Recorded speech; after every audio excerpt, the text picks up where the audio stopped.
And we are recording, apparently. So, yeah. All right.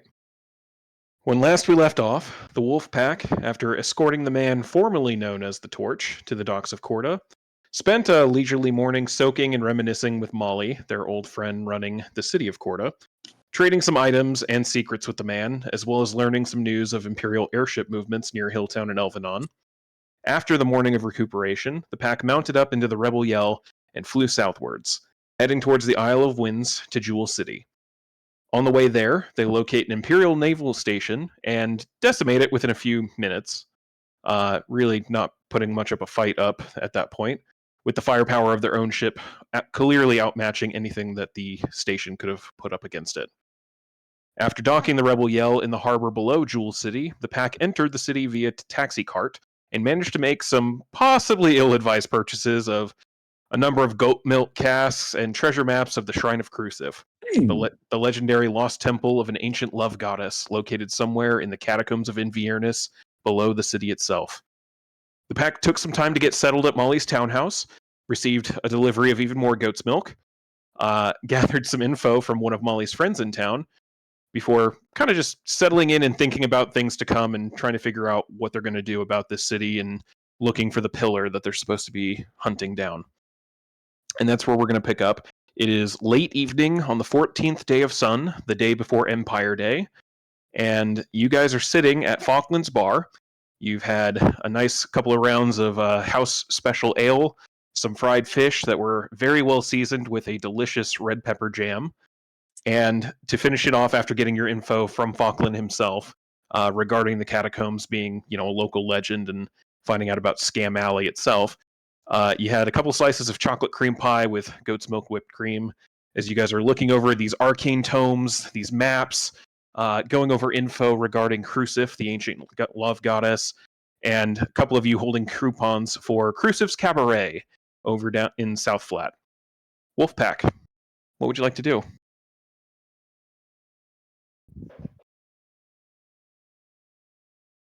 And we're going to the cabaret, right?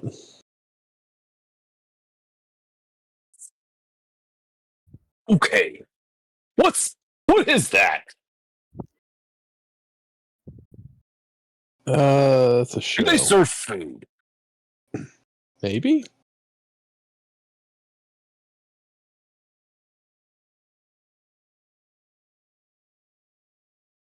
Okay. All right. Well, Falkland told you guys the bill was covered, so are you guys heading out and heading over to Crucive's Cabaret then? I mean, might as well. Yeah. All right. You guys all stand up, get ready, head towards the door. Falkland sees you guys, just kind of waves politely. Welcome back anytime. From there, okay, thank you. You guys walk out into this street out in Redcliffe and start making your way a little southwest through these neighborhoods, heading towards South Flat, towards the address that it's written there on this coupon that you have for Crucive's Cabaret. And it's only roughly about a 10-minute walk-ish. As it's starting to get a little later at night, everybody go ahead and give me an insight check. Or perception, your choice.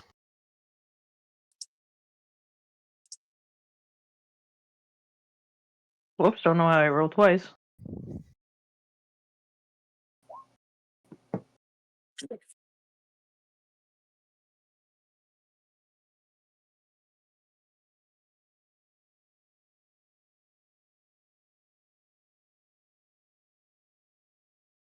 All right. Tez, you're still kind of just looking at this coupon with it doesn't have a whole lot of info on it other than just, free. It says free admission on there, and seems to have a couple like pink and red hearts written, like drawn on there in a couple different spots. And the address for where to get there. You just kind of keep turning over the coupon, just like, I wonder what this place is. I can't read, but I like the pictures. Indeed. There's a lot of nice heart shapes on there for you to look at. Finn, you're kind of keeping an eye out just as you make your way through town. You start noticing a little, like, it's later in the evening. Most of the foot traffic has kind of died down, but this is still like a residential neighborhood for the most part.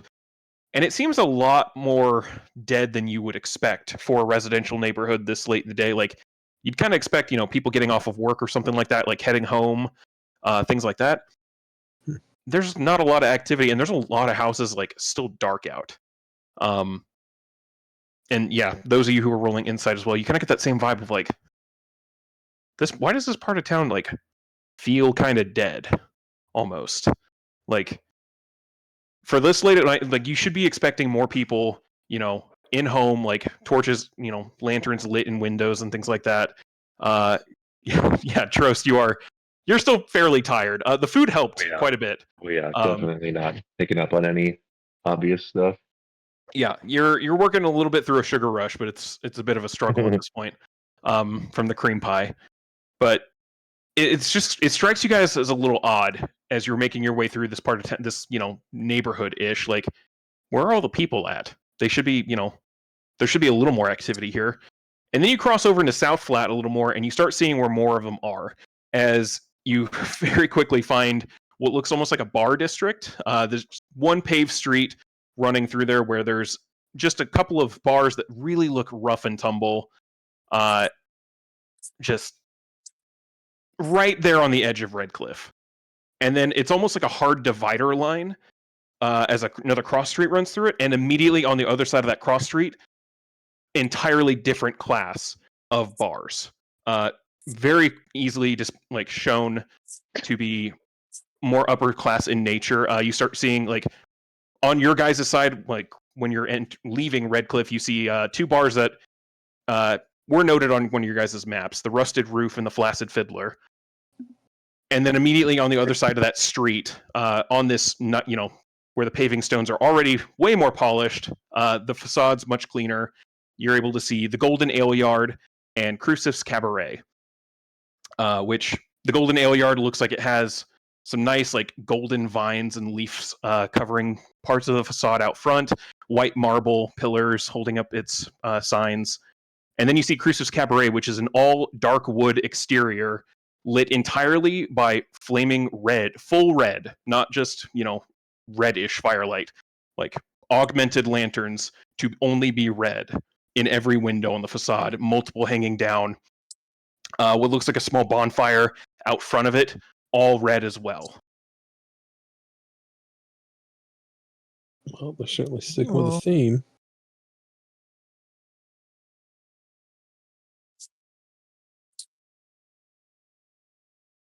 Seems like we found the red light district. You look around, and with those checks, it's not even necessarily a red light district. Like, this is the only building like this. And as soon as you go, like, the next building over is named the Poor Piano, and it looks like a nice upscale piano bar that seems to be serving, like, there's wine bottles all on the inside of there that you can see on one wall. Like, Ooh. it's not, it seems tasteful almost. It's like the separation of it, going from something that, is supposed to be dark and mysterious to immediately, like, comfort but ritzy. Sure. So, but you're also not able to see inside of Crucifix Cabaret to see what kind of the vibe is in there. So, this hard divide, I don't know, with the check that Drost made, but like with this hard divide, would it be obvious that it's kind of similar to the vibe we got in Elvenon, where there was a pretty hard line between Imperial and sort of non-human? I'd say situation? with those Or- checks or and not like, necessarily? as soon as you like start thinking about it, and with Taylor's help at looking it over, there is very clearly a difference, like an act of division here. But looking around and seeing, like, the clientele coming in and out of these places, it doesn't look like it's racial in nature here. It looks like it's more economic in nature. The side of the street that you're on and that you're coming from Red Cliff, is a little more like lower to middle class, like easier, more common folk than anything. The minute you cross that street, looks like it's a ritzier district at that point.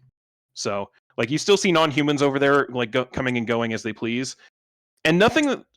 Thinking back, like looking over the town, there's plenty of non-humans here, and it's never given that vibe of like hard racism going on here.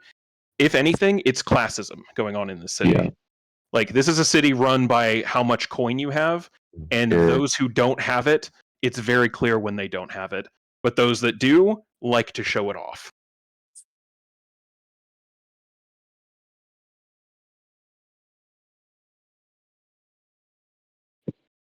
But you guys are standing there on this dividing line between two districts, looking at the front of the Crucif's Cabaret.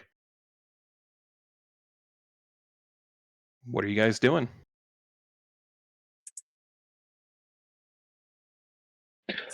Uh, Are there Forgive people me coming and for- going from this place? You've been out here for a couple minutes now, just kind of looking over. You've seen one person go in and two come out. The door, like, there's no one at the front of the door or anything like that. They just open and go inside. So, kind of hard to tell what the vibe is as far as like getting in. But like people are coming and going. Yeah, people are coming in. Yeah, you've seen at least one person go in and two leave. So, it does look like it's open. The pretense for us being here is Falkland suggested it, or I apologize for not. You guys just have coupons. That was all. Okay. Yeah. Yeah. Falkland didn't necessarily recommend coming here. It was more just he mentioned a bit about the Temple Row and the old religions kind of being not necessarily practiced here, but on display for entertainment value, as well as kind of debunking some of the things that you had seen on the maps regarding the catacombs and nobody's really sure if they really exist at this point. Like they're kind of just local legends. But he did suggest, like, if you're looking into stuff like that, anything to do with the old gods would be a starting point, since those Right. the legends regarding the catacombs are typically enshrouded with a lot of that like mythology, especially around Crucif, but around the old gods specifically. Right, and we had we had a piece of information that wasn't from Scam Row. Correct. Molly had told you that supposedly Yeah, Molly, there's an entrance to the catacombs hidden in the garden of Crucif, which his townhome is conveniently very close to. And you guys had passed by there, and it had struck you as odd, like this entire mesa, and from what you could see of the island, like red rock, scrub brush, a couple cacti all over the place, like very non-fertile.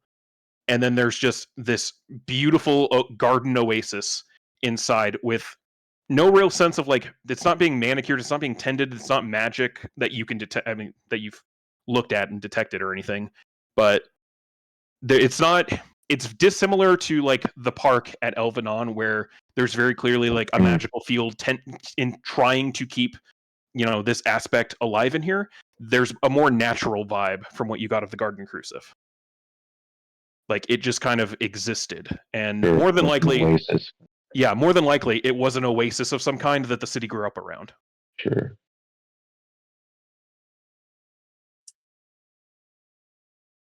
But yeah, Falkland didn't necessarily recommend, going anywhere. You guys just had coupons here, and potentially it's tied to, the place or something. Maybe it's tied to something. You're not really sure. You only have so many leads. Did this used to be the temple? No, Falkland would have seen it, and you would have seen it when you were over at Temple Row. There is an actual like temple to Crucif on Temple Row. The problem with it was when you guys saw it, pretty much all of the temples on Temple Row are overly advertised as selling like blessings and forgivenesses and indulgent like things like that. Right. So city, I knew there was like a moneymaker monetization of bullshit. the temple, but I couldn't remember if it was like the titty bar or if it was the you don't the faith healing church. You haven't found much out about the cabaret yet, but yeah, from the glance that you saw on Temple Row and seeing the Temple of Crucif there, it wasn't necessarily decked out any differently than every other temple there in advertising, selling its blessings and things like that. So, which is like parenthetic for boner pills, right? Pretty much, yeah. Because of how they're treating the old religions more as entertainment value or like historical knowledge than actual like blessings, since if they were actually studying and practicing the religion of the old gods, they'd be considered heretics under the Church of the Imperial Justice. So, And what But- do we know? Like, what's Crucif's deal? Do we know about the gods?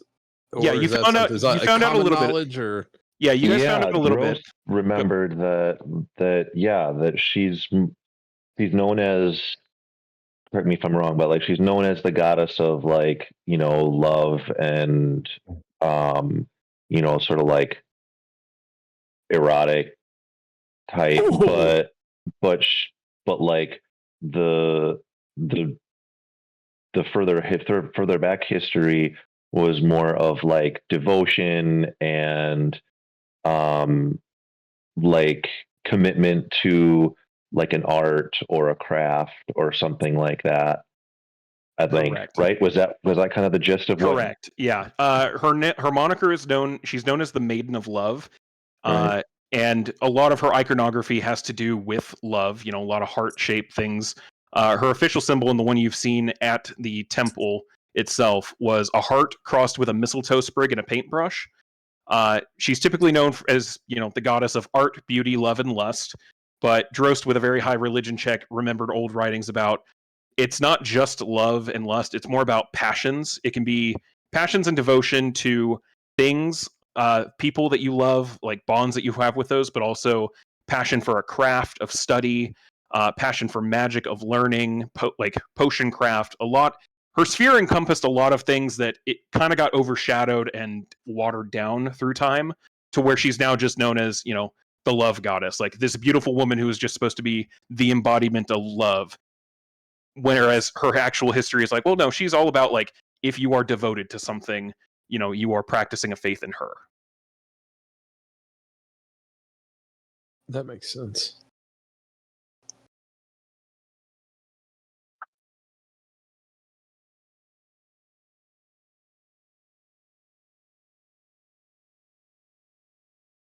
Well, I guess I'm headed Well, inside. Yeah, Yeah. this isn't a normal place that I would seek out, but we're here, right? Let's check it out. All right.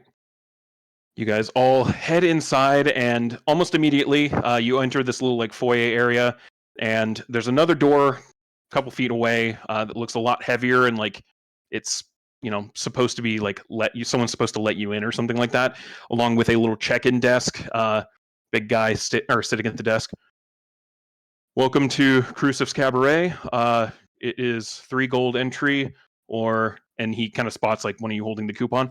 Or if you have one of those, you can get you in as well. Ooh, this is like winning. Coupons.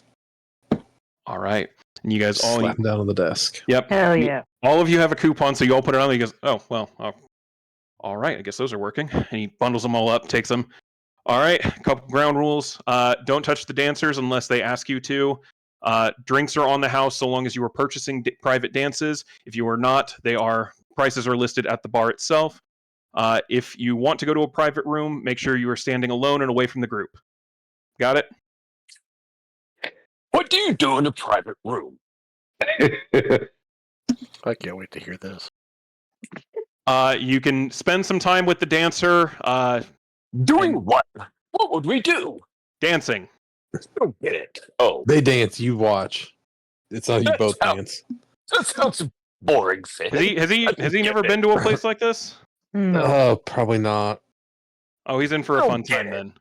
Oh, yeah. Okay. Don't worry, buddy. You're in for a treat. And he hits a little switch, and the door itself pops open with a magical click and opens up for you guys to let you in. It's like a dungeon. Yeah, kinda. Enjoy.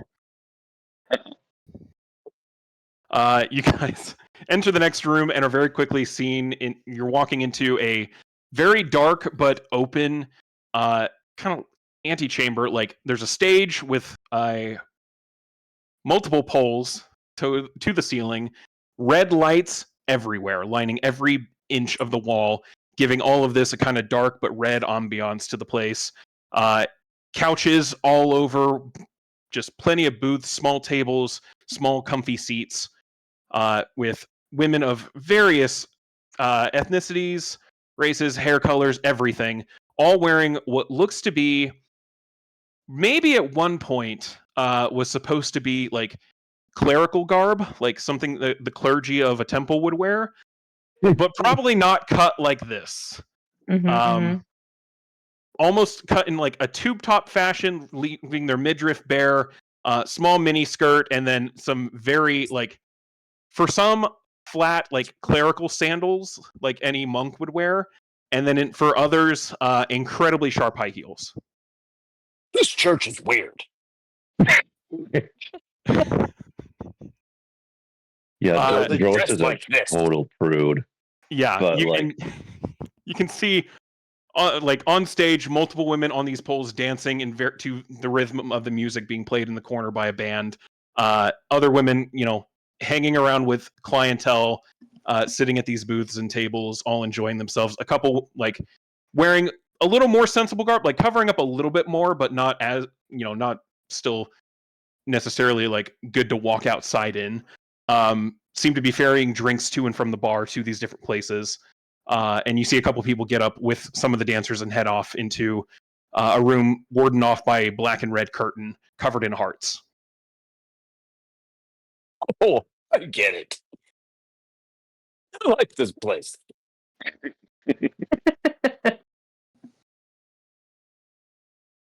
So who's going to buy him a dance? I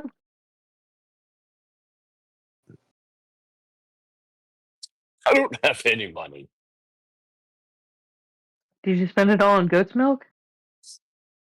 He do never spend has lots of money. He money. just Give buys it shit all to for it. Finn. Yeah, true. just give my money to Finn, and you guys buy me things. Yeah, I'm pretty have sure no I paid need. off the. I'm pretty sure I paid off the goat's milk delivery. I think Drost had to pay for the initial batch. Yeah. I have never paid for anything, so I don't know. That's not really his thing. Yeah, I could see money not really being up his alley. Yeah, I just like my hammer. That's good. I'm completely fine with this arrangement. Me too, Finn. Me too. Well, what are you guys doing? So like I said, who's going to buy him a dance? And for the record, for those who might be interested, you clearly smell the smell of red leaf in here as well. Oh yeah, 100%. I'm fucking Scooby-Doo and Shaggy in the fucking cartoons. Fucking following my nose back to that room. I'm like, I'll see y'all I'm back at the joining. spot. All right. Finn and Tyler break off, heading for one corner where very clearly has some familiar smells there. I'll flag down one of the dancers Okay. on my way back. Say, hey, my tall, hairy friend over there, this is his first time in a scenario like this. So, if you have any recommendations, like nothing too risque, keep it fairly PG, but just show him a good time. She looks over at him. I think I can make him purr and have a good time. Like, he's not the most civilized cat. Yeah, good luck. Just saying. So, like, give him some grace. Promise he won't do anything out of line. He's very respectful. Are you paying her right now, or are you like just gonna let Tez deal with that? No, I'm definitely like he's like 10 gold. She takes 10 gold. Yeah, we'll make sure he has a good time. Like, is that enough, or do you like here's 10 more? Was that enough? 20 gold enough? She takes 20. Yeah, plenty enough. We'll make sure he has an excellent time. Tez, not even 5 minutes after Finn and Tyler walk off, a redheaded elf and a tabaxi female, gray furred, walk over to you and each take one of your arms. So, kitty cat, we heard you like to make purring noises once in a while. Oh. And they both. Do you have any goat's milk? We can probably find you something, and they start leading you off. Do you go with them? Where are we going? Drost, should I go with them? Okay, I'll see you later. Yeah, I'll walk on with them. Yeah, they lead you to the back room. We're gonna fade to black there. And as we walk in, I say, "Would you like to see my hammer?" Oh, we'll get I mean, to that's- that big guy. As the curtain closes behind you. Yeah. I have a huge hammer. Drost, Taylor, what are you guys doing? I mean, this has been out of Drost's comfort zone. Probably to book like a fucking nerd. Right. I mean, he's this thing well, he's a huge prude, first of all, but He's in a booth by himself, just buying drinks, so people stay away from him. honestly, yeah, I would be probably just paying for a drink, nursing it, and probably not like trying to be rude, but like not really engaging with what anyone would be clearly here for. Yeah. So like a book open on a table and a drink, and Not hard to do. You find a spot over near the bar. You're able to get a drink. Relatively. and anyone else will be welcome to come, but I'm just not really. Yeah, not really engaging with it. Okay. Taylor, what are you doing? I'm probably gonna get a dance because why the hell not? It's been a week. All right, then it's 5 gold, by the way.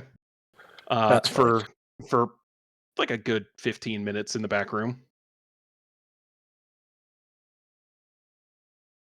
But easily enough, you can mark that off. Finn and Tyler, you two wander over into.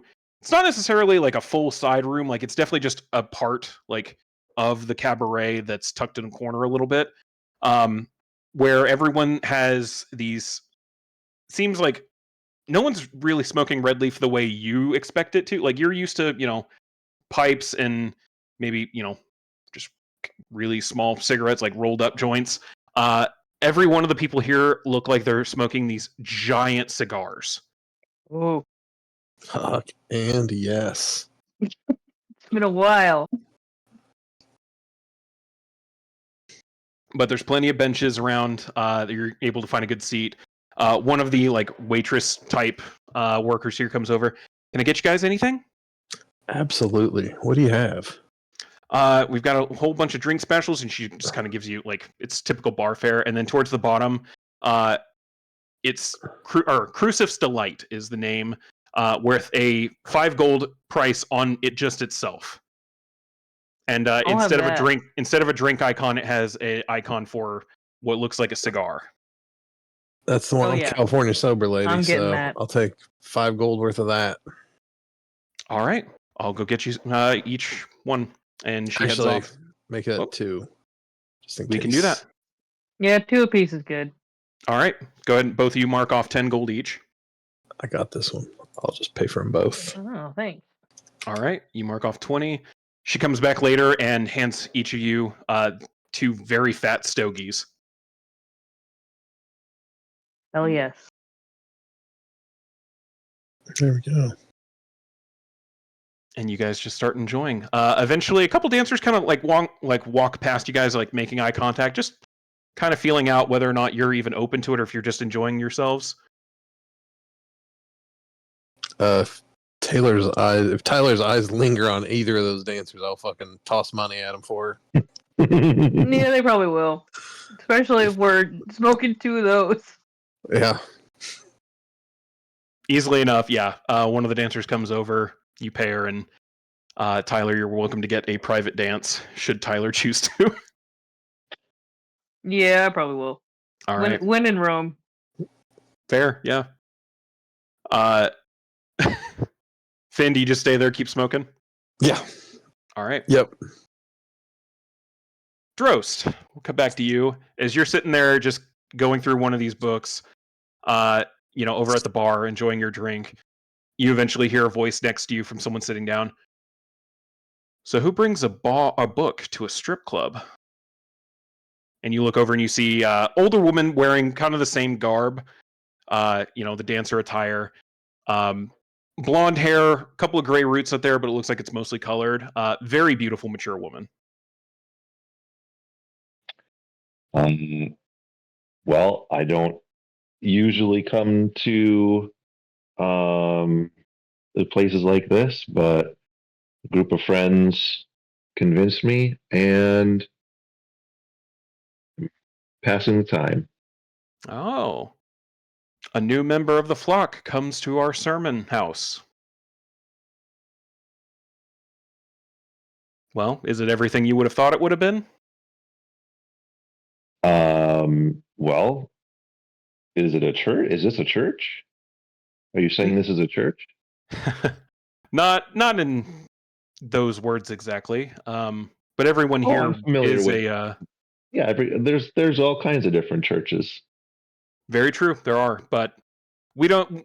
We aren't registered as any kind of practicing house of worship. But everyone working here is a former novitiate of the Temple of Crucif. Oh, you don't have to worry about me reporting you to the Imperials. Oh, sweetie, we're totally legal on that. I mean, this is all for entertainment value after all. Of course. So nothing to worry about there. But appreciate the worry and offer. Abbess Ella, and she extends her hand to shake yours. I'd shake. Nice to meet you, Abbess. I'm my friends call me Drost. Drost, nice to meet you. Guessing. Oh. This is like, I'm not saying I'm being smooth here, but Drost is not like not smooth. Like he's clearly he's clearly out of his comfort zone. Like probably stumbling, probably not not very and cordial as he can be, but in no ways like, oh Right. hey, how are you? I'm Drost. It's like, oh I mean, oh, you're Abbas. I'm Drost. Like, yeah, Drost. My friends call me Drost. Yeah. Nice to meet you. Nice to meet you. Go ahead and give me a straight insight roll as the drinks and like everything have kind of. I'm gonna say they've smoothed your nerves out from the sleep exhaustion a little bit, like just enough that you're able to get a couple moments of clarity. But see what a straight insight gives. Okay. It doesn't take a genius to figure out she's pegged you as someone who is uncomfortable being here. Yeah. And isn't like it's very the vibe that she's giving you, or at least the bare minimum of a vibe that you're getting.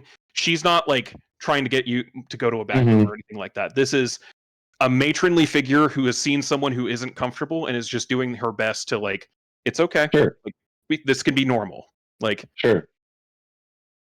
There's a as soon as you have the thought of like your Drost's own internal monologue of like, yeah, no, all right, hot woman here, like, yeah, be smooth, and then you think you're like, wait, that's not what's happening here. Hold on. Yeah. So reorient a little bit, and you're like, okay, right. Never mind. I don't have to be like that. We're good. And she just starts chatting you up a little bit, not asking any super personal questions, just general vibe of like, how's your time in Jewel City been, things like that, just small talk, like normal. Yeah, I mean, I would not hold anything. I would answer her, honestly, and explain, oh yeah, I have a friend. We, went to your market. It's, pretty well equipped, got some goat's milk, a couple of casks. Don't ask. He's a connoisseur. I think I saw him earlier, the big guy. Oh yeah. Yeah, I don't, it seems weird to peg him as a milk guy, but also, I mean, he's a giant lion. Like, seemed a little obvious, but we don't judge. Yep. Yeah. Apparently it's a thing. I could believe it. I mean, we keep a couple of things like that here for some of our other less humanoid. That seems a weird way to say it. More exotic clientele. That's probably a better way to phrase it. Yeah, that makes sense. I'll turn from. You said we had a couple of like tomes that either that Falkland gave us or something about. You still have some of the books from the Torches library, like Right. his info. That was kind of what you had gone over, as well as some of the writings and things you had. Yeah, and like we're kind of trying to glean insight into.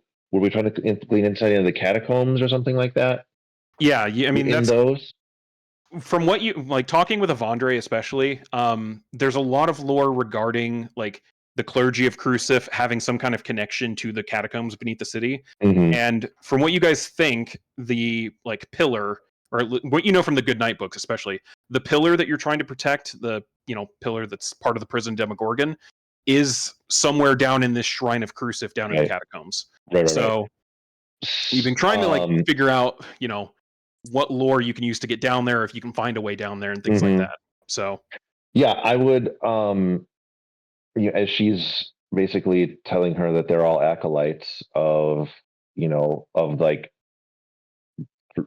Crucif or whatever terminology she used, right? Former novitiates, I think was the term she used. So yeah, I'd just be like, do you know anything about the and I like would roll my eyes, like the actual location of the catacombs.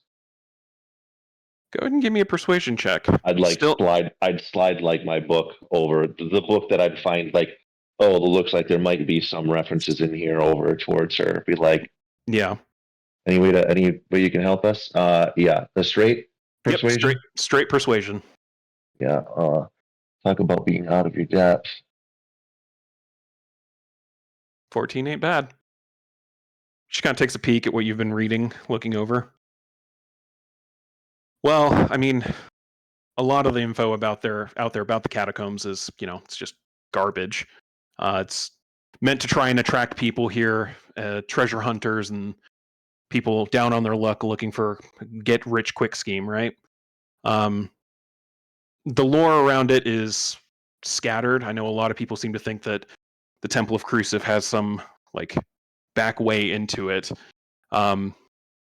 If there is, I'm not aware of it, but I'd say maybe check down at the Temple of Crucif. I know the front of it looks awful because it's, all advertised out like the rest of the temple, but there are a couple people there who are a little more useful than any of the other temples on Temple Row.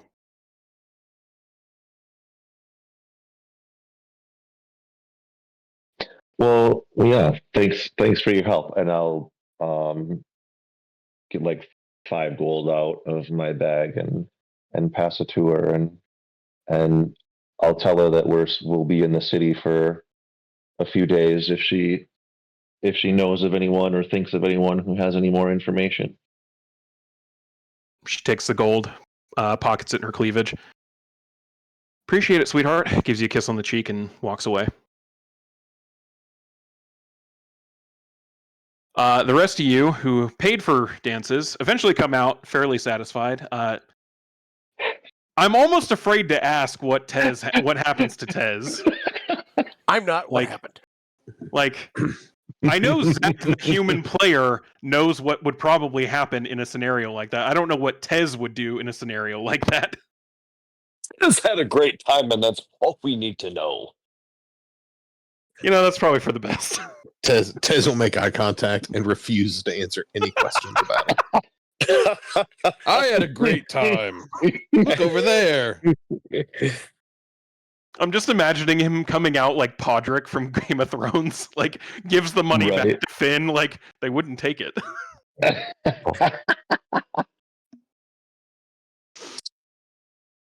But you're all able to have a pretty decent night, finding whatever revels and enjoyments you're able to have. If anyone is trying to get any other like information or do anything other than just enjoy themselves here, go ahead and give me a persuasion check. Just flat out, we'll see if you're able to, glean any additional information on top of what Drost has found out. You said persuasion? Yep. You said everybody's yes, allowed to? I'm definitely going to be like, and if you're checking the crowd for info. I'm going to say this as well. If you're trying to be like nonchalant about it, like not, drawing a whole lot of attention to yourself or anything, Add either a stealth or performance on top of that. Too late for that with Finn. he's Yeah. he's already the mark. Yeah. Well, Throwing gold you might around. not. You had a different inroad, so you might be fine. But we'll see. You said anyone's allowed? Yeah. All right. Tez did none of this at all. He's just having a great time. That's fair. Not Yeah. perception. God damn it. That's the wrong button. Persuasion. That's what I wanted. Well, there we go.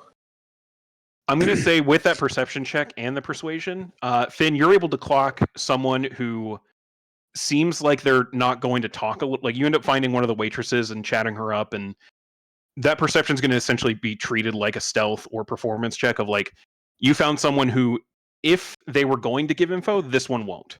Like if anyone was going to rat you out, this person won't.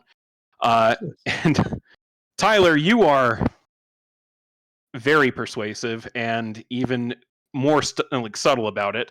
Both of you are able to confirm, yeah, everyone here is a former novitiate of the Temple Crucife, and you guys learn a little bit about like the temple rites themselves. So a lot of the people who join the quote unquote like official novitiates of Crucife learn more about like emotional health, physical health, and things like borderline prostitution almost. Like it's almost like a sex ed class is kind of what they teach. Like they're taught to be sex ed teachers essentially. And then the ones who fail out usually end up here because they now have a sudden like knowledge and skill set that only a certain amount of people like. It's either go work the streets or be safe here. So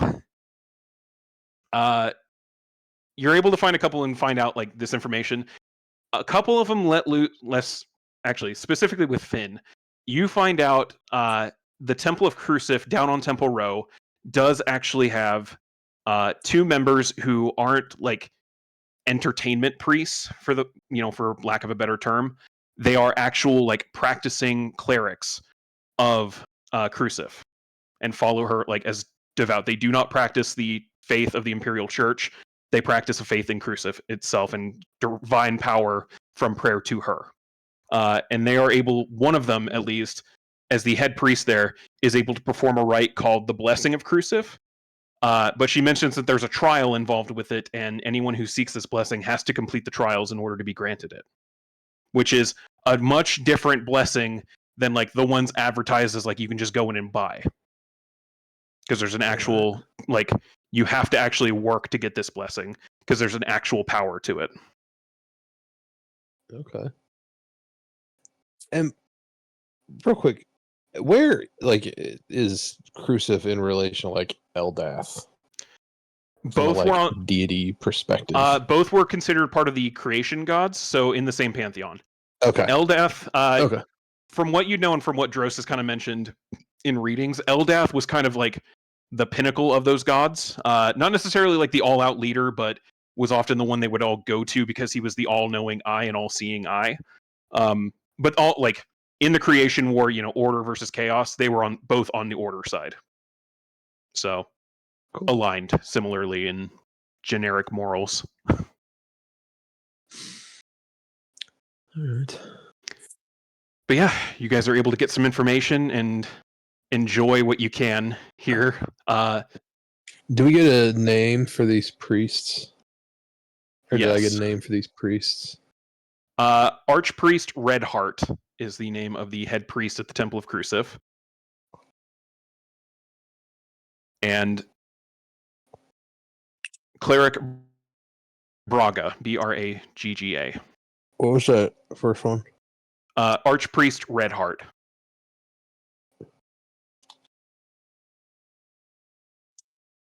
And the other one was Bishop. Cleric Braga, Bragga. Cleric Braga.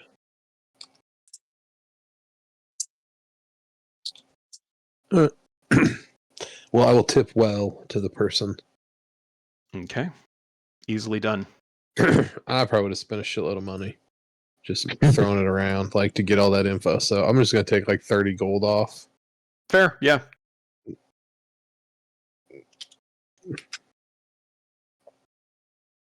Easy enough to do, yeah. For anyone else who would be enjoying the night, just keep in mind it's 5 gold for 15 minutes in the back room.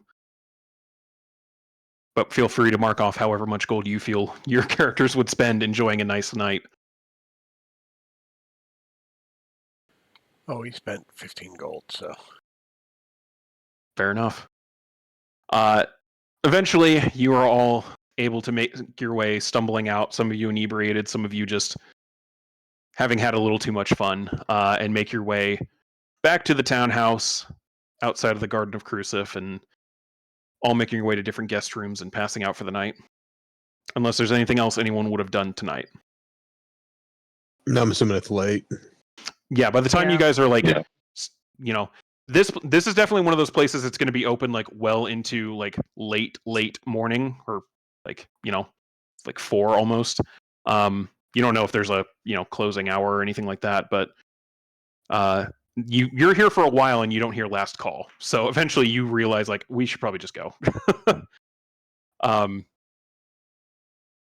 So yeah, you're able to stay there as long as you need to. Anyone have anything they're wanting to do before they pass out in their beds at the townhouse? Not I. Not that I can think of. Me. All right. Well, you all are able to pass out for the night, and then are woken up sharply the next morning at what would be about 8 a.m. Some of you having... You're like, we're going to count it as a long rest, but it doesn't always feel like it at times today. By the loud sound of fireworks going off. Oh, what is that? This is terrible. As a couple of you who are Imperial born remember that it is now the 15th of Sun, and it is officially Empire Day.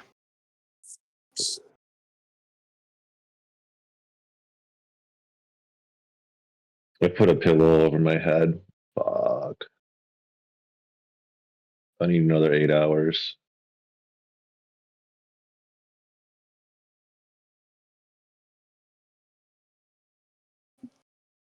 I mean, but I'll end up getting up. Yeah, you guys are able to get up.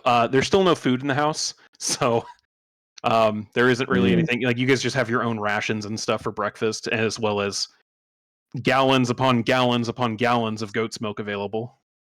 Dude, it's fucking Empire Day. I'm sure there's shitloads of street food out. I'll just fucking hit the road. Like, walk till I find a food cart. You make it like a block, and then you find one. Oh, I'd go too. Yeah. It smells great out here. Yeah, it is. I mean, even already early this morning, there's already so many fucking food carts up and going. A lot of them selling like different kinds of fried fish, fried chickens, things like... There isn't a whole lot of like red meat or anything like that because, you know, the nature of the island itself, like there's not going to be a whole lot of like ranches for big game animals like that. But there's a lot of different kinds of fish prepared different ways, lots of kebabs, things like that all over, like bundles of fried things that just keep well in the heat. You guys have a full smorgasbord. Even just dropping like a gold, you're able to come back with a whole haul for the rest of the group to have breakfast in the house. That'll work. Nice. Yeah. I'll just grab a bunch of shit. Empire Day is great. As the fireworks go off again once more in the distance. And actually, yeah, for anyone who would have walked outside to go to those food carts, go ahead and give me a perception check real quick. Oh, yeah. Oh. Perceptive as always. As you were following your nose, 100%. I'm hungry. That's what I brought Finn for. Finn, you didn't see a source on the fireworks. Like, you're hearing them off in the distance, but that's kind of a normal, like, Hilltown always does a big thing for Empire Day. Like, fireworks go off, you know, almost every 15 minutes in various parts of town. So you just start hearing them, you know, different points in town. Kind of hard to determine. Taylor, you walk out there with the two of them as they're kind of hitting the food carts, and you're kind of taking a look around. And from your angle, you can just barely see it. What looks like the prow of an airship floating a couple 100 feet, way off in the distance, like a different part of town. And most of the ship is covered by like the building next to you that you're, you know, not able to really maneuver around to see better. but there's very clearly an airship flying above Jewel City. I'll point that out to everyone. Oh, what the fuck? God damn it. It's going to take us way too long to get to the Rebel Yell and go blow that thing up. I think it'll be worth it, though. How big is this airship? One class smaller than yours. So your guys' is a 3-master. This is a 2-masted. Apparently worth the effort. Didn't take us like a half hour to get into the city. Yeah, you based on how long it took you to get up the ridge with the taxi, it would probably take you, 30 minutes to 45 minutes to get down to the harbor. You also knew that your bosun was going to take the ship out like here today at some point, and Oh, that's right. not stay in harbor the whole time, and then come back like either when you called for it or just in a couple days. So,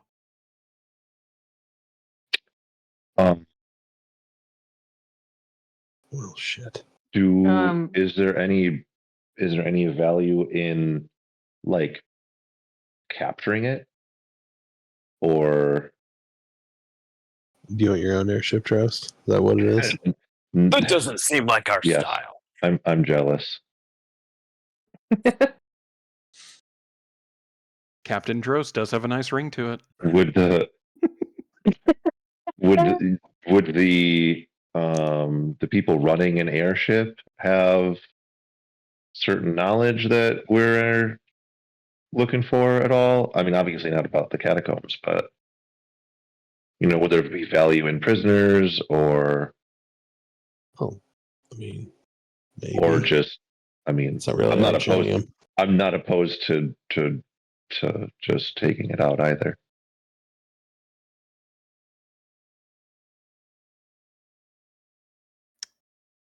I will say for the two of you, Imperial born, you're both well aware. Like this is just kind of a thinking about it for a little bit, like with Empire Day and everything. And then, like, as soon as after Taylor points out, you both kind of go out and like take a peek at it. From what you can see of it, it's not necessarily in full combat readiness at the moment. Like, it looks like it's launching the fireworks here, but it's also bedecked in like finery of the Empire, like plenty of heraldry and baldric. Can't remember the name of the term for it, but like there's plenty of stuff hanging off of it. It's more in like show mode. Like this is the Empire showing off. Look at our power. Look at our might. Yeah. Not necessarily in combat stance or anything like that. Oh, no, like, that's why I wanted to blow it up. Yeah. It was very much to prove a point. Mm-hmm. Oh, I didn't consider it like a valid threat. Yeah, I just wanted to like shoot it down to be like, fuck you, Empire. Happy fucking Empire Day. Probably not the best to do it over town, though. Can we get a hold of Jerry? He can fly it to us, and then we can do it. Perfect. It's gonna be a while. Oh, I was thinking like we'd do it now, but I don't know. It seemed like kind of spur of the moment thing. Maybe not the best plan. And after slightly more thought, This is only slightly to do with blowing up this airship, but I would like to, while we're eating breakfast, I want to cast Druidcraft and try to predict the weather for the next 24 hours. Okay. No one ever does that use of Druidcraft. Love it. It's going to be mildly windy. Actually, a little more mild than normal, and clear skies all day. All right, I share that. nice. you can do that every day, right? You just I Forget it. can. Good. I do. always tell us the weather. All right, I'll do that to when I wake remind up. you every morning. What's the weather like tomorrow? Tez I'll just put it on wakes my up. calendar. Hey, Tyler, what's the weather like? Yeah. I'm gonna start knocking on the door in the morning. Knock. What's the weather like today? Should I wear long underwear? Why are you long underwear today? Am I gonna need a jacket? Yeah, it's gonna be a little chilly. Am I going to need my mittens? me before going into the office. Do I need to wear a jacket? Do I need to wear a long sleeve today?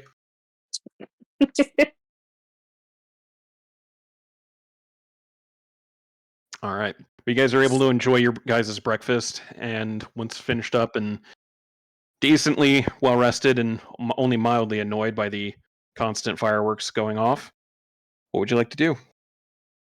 Well, I don't know about any of y'all last night, but I got a couple lines on some legit, like, priests of Crucif.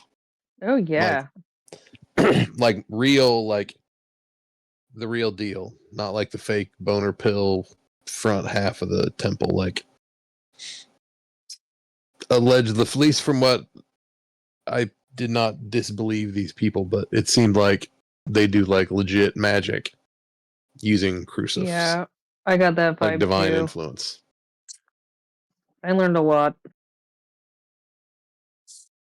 Well, I got names, so I mean, yeah, that sounds like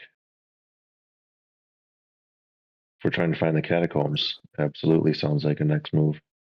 sweet. How are we playing this thing?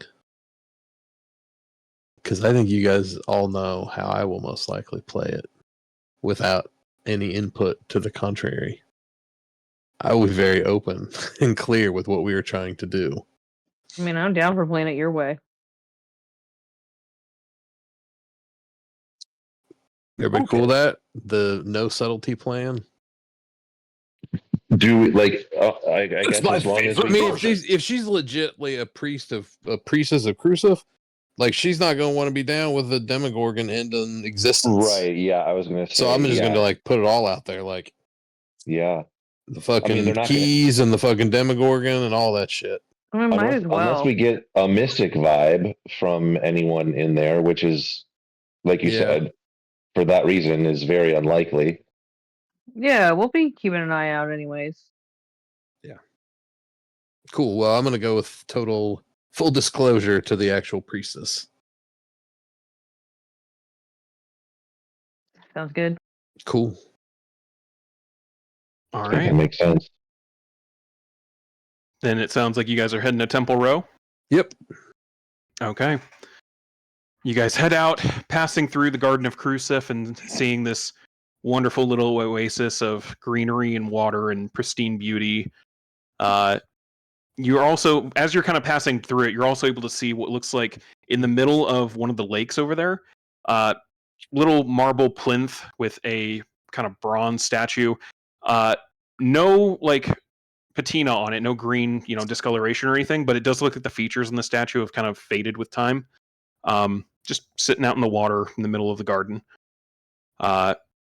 You continue on, heading towards Temple Row, and very quickly start seeing the different shrines for different ancient gods, all advertising the sale and purchase of different blessings and forgiveness and things like that.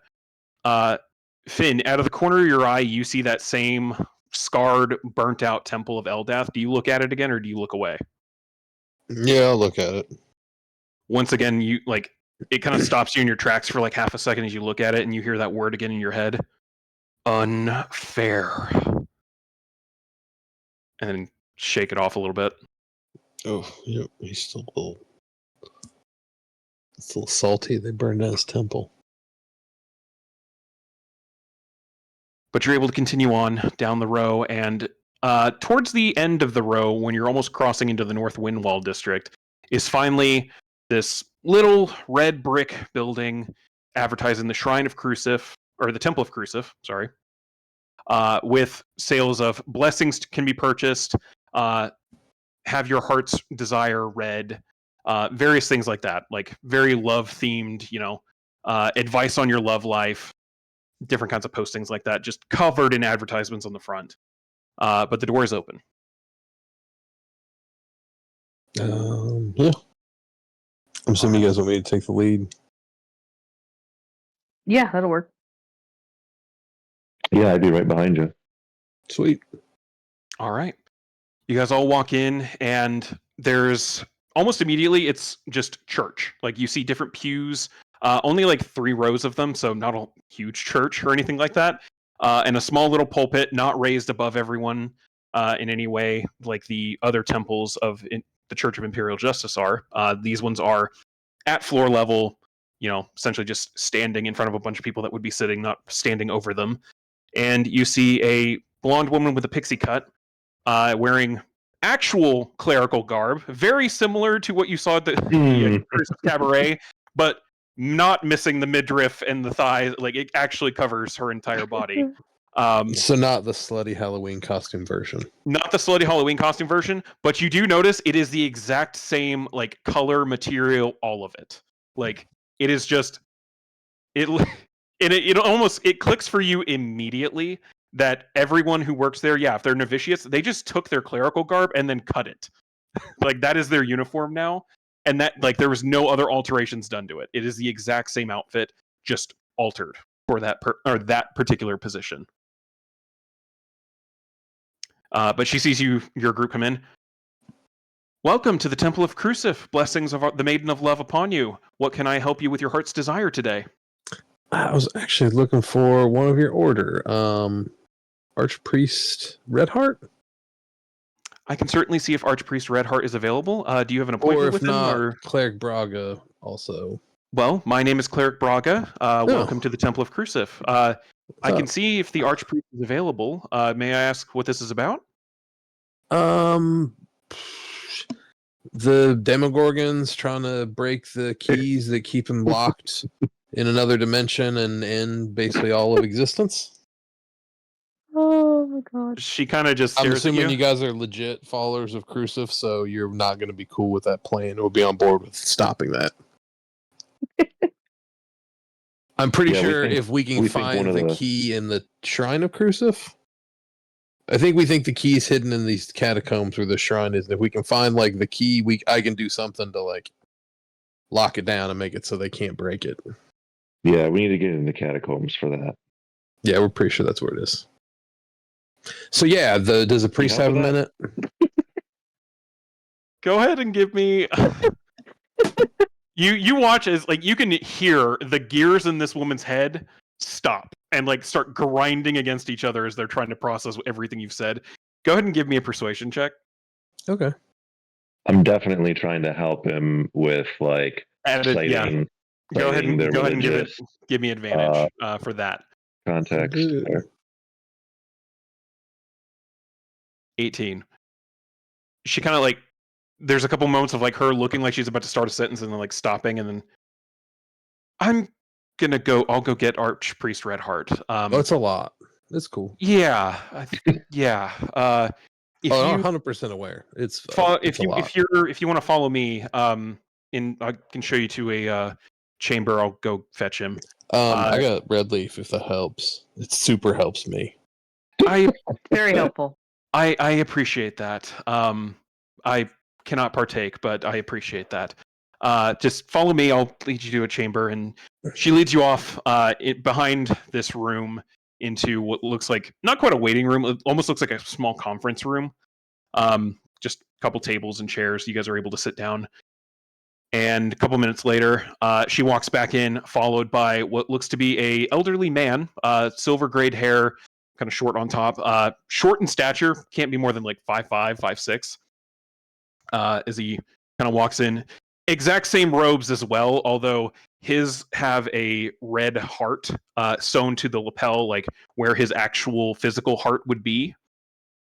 As he kind of walks in, blessings of the Maiden of Love upon you. My name is Archpriest Redheart. I was told you had some kind of cosmic concerns going on. Yes. So basically, parts of the Empire have been co-opted by the Demogorgon, and they're trying to free him. There's some keys that keep him locked away that they're trying to, or like locks that keep him locked away, and they're trying to break them.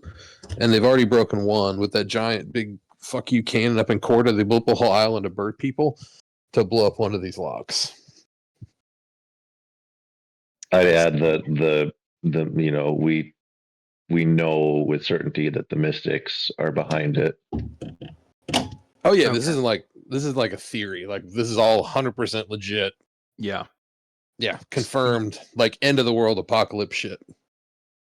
So you start relaying like all the information you have about this. Go ahead and give me another persuasion check at advantage.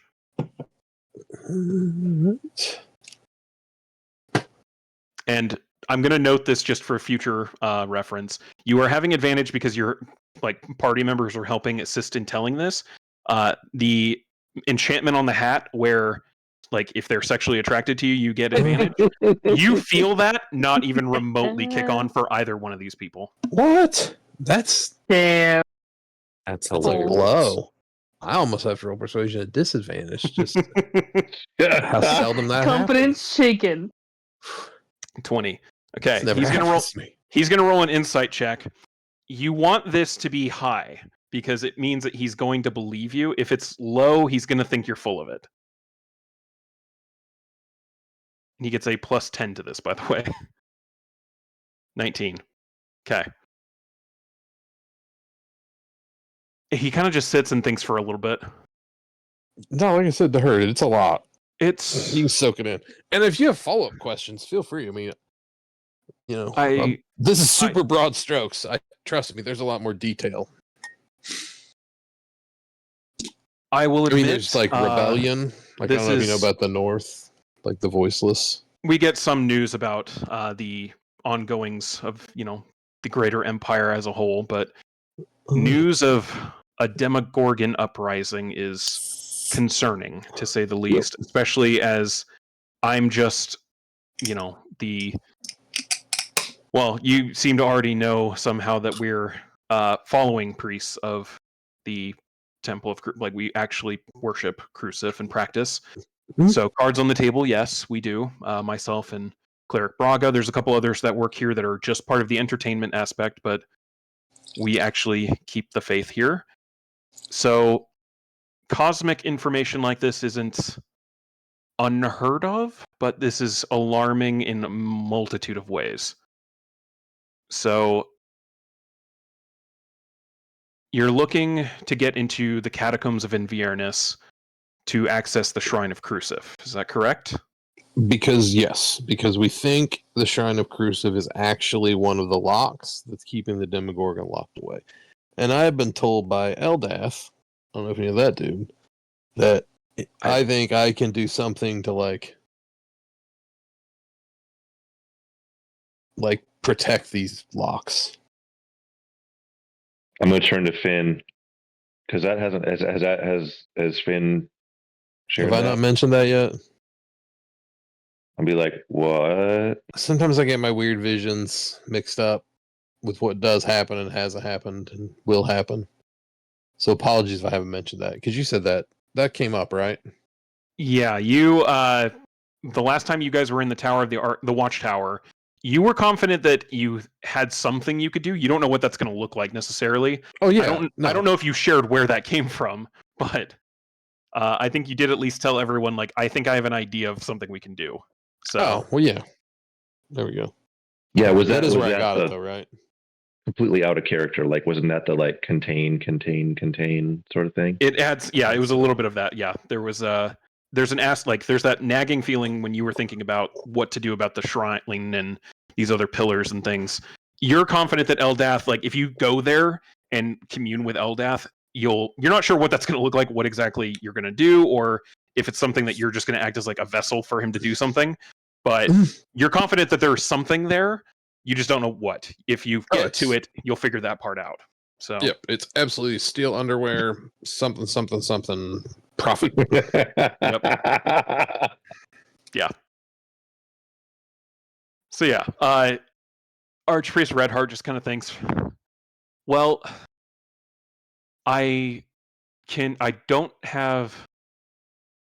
explain this. I don't know how to get to the catacombs necessarily. I am aware of some way to get there from the Garden of Crucif for anyone who bears the blessing of love, a blessing of Crucif, after completing the trials of love that I must administer. I would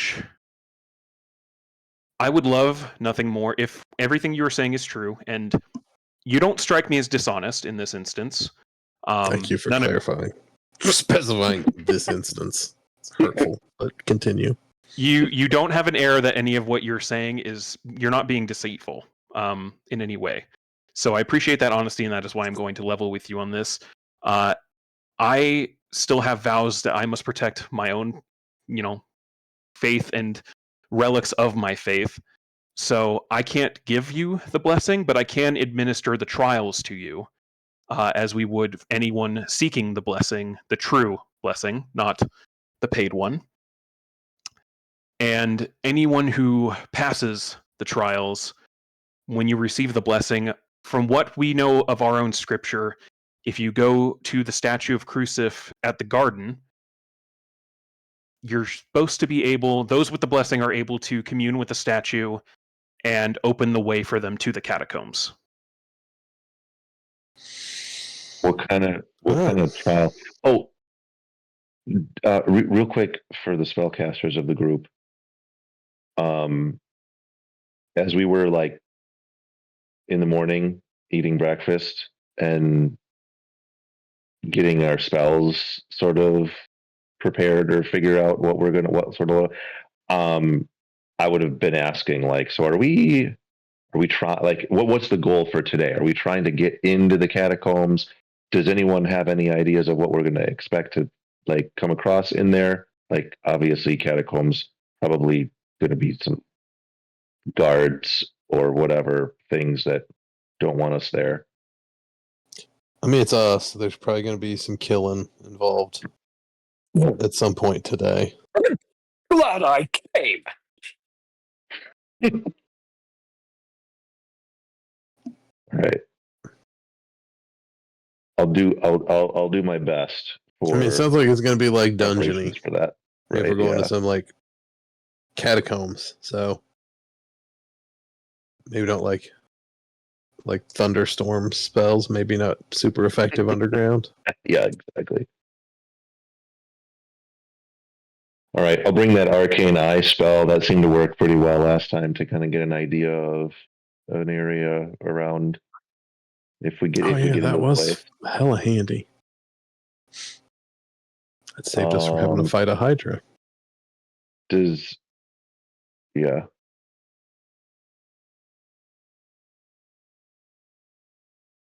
If I were to cast haste on anyone, like look at Tez, is that something that you'd be interested in? Being a little faster and I love haste. It makes me so fast. I get a little tired afterwards, but yeah, it's I super was worth gonna it. say, yeah. All right. Well, I I'll mean, bring how it. long does And haste? Yeah. That's yeah, strictly. I would Yeah. I would explain the spell as best I could. Yeah. And yeah, it lasts basically for one fight.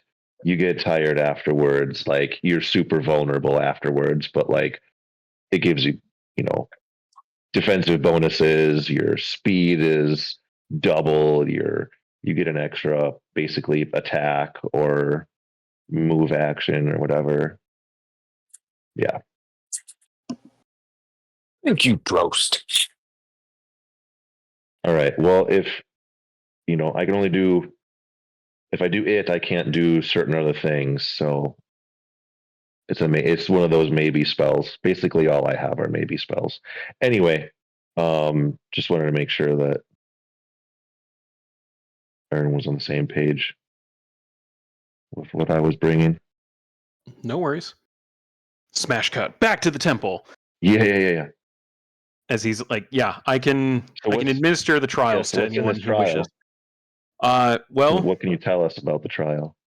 the trials are they're not physical trials, in that sense, but they are mental and emotional.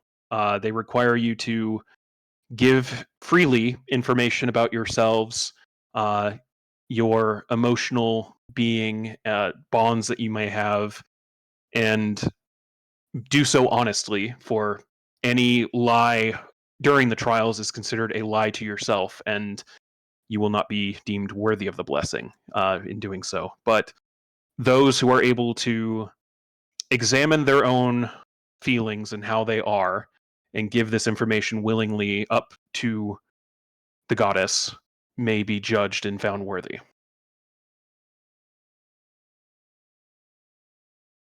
I will also add for those that may be concerned about it, the trials are administered one-on-one, and there is no semblance of being able, like, information that is given during these trials is not given out to anyone else. Anything said is kept in confidence between whoever administers the trial and yourself. But I'm able to administer it to anyone who wishes. I don't know if you all are intending to undertake it, or if there are a select few of you who feel more prepared to do so than others. Do we all I have mean, to? Do we do all we all have have to to be get blessed? Do you have blessed to in have order the to get into blessing? it? Yeah, that's what I'm saying. From what I understand, the blessing allows you to interact with whatever mechanism keeps the statue or keeps this entrance to the catacombs at the statue sealed. I don't know if just one of you will need it, or if there's some other component. We've never seen or sought the entrance to the catacombs, as well, for starters, there isn't much of a reason for us to do so. We're not adventurers or anything like that. More importantly, we don't advertise that we even know about it, given the legends and folklore, the like mythical tale about the catacombs. We don't want to encourage anything like that. In fact, anyone who comes here, I don't know if you notice, we tend to be less busy than some of the other temples, because we actively discourage the one thing that people would come to us for, which is information on the catacombs. Yeah, we get it. You don't want just anyone pilfering your Keep the shit. riffraff out. The shrine that's said to be at the heart of the catacombs is considered a holy place amongst my faith, as it's where one of the last clerics of Crucif sheltered the faithful when the storm of the Crusades for Nalarn were brought to the shores of the Isle of Winds. He called on Crucif to protect him, and she sheltered him and his faithful down in the catacombs, giving them a place to live out the rest of their days peacefully. We would never want to see that place desecrated, and when the trials were devised to allow those deemed worthy by the goddess and those worthy enough of themselves to enter such a sacred place, it was thought that not anyone can just ask for it. The only reason I'm being as upfront about this as I am is because you were very upfront with me about why you were here. If you had come just asking for the blessings, I would have tried to sell you a piece of paper saying that you were blessed. That tracks.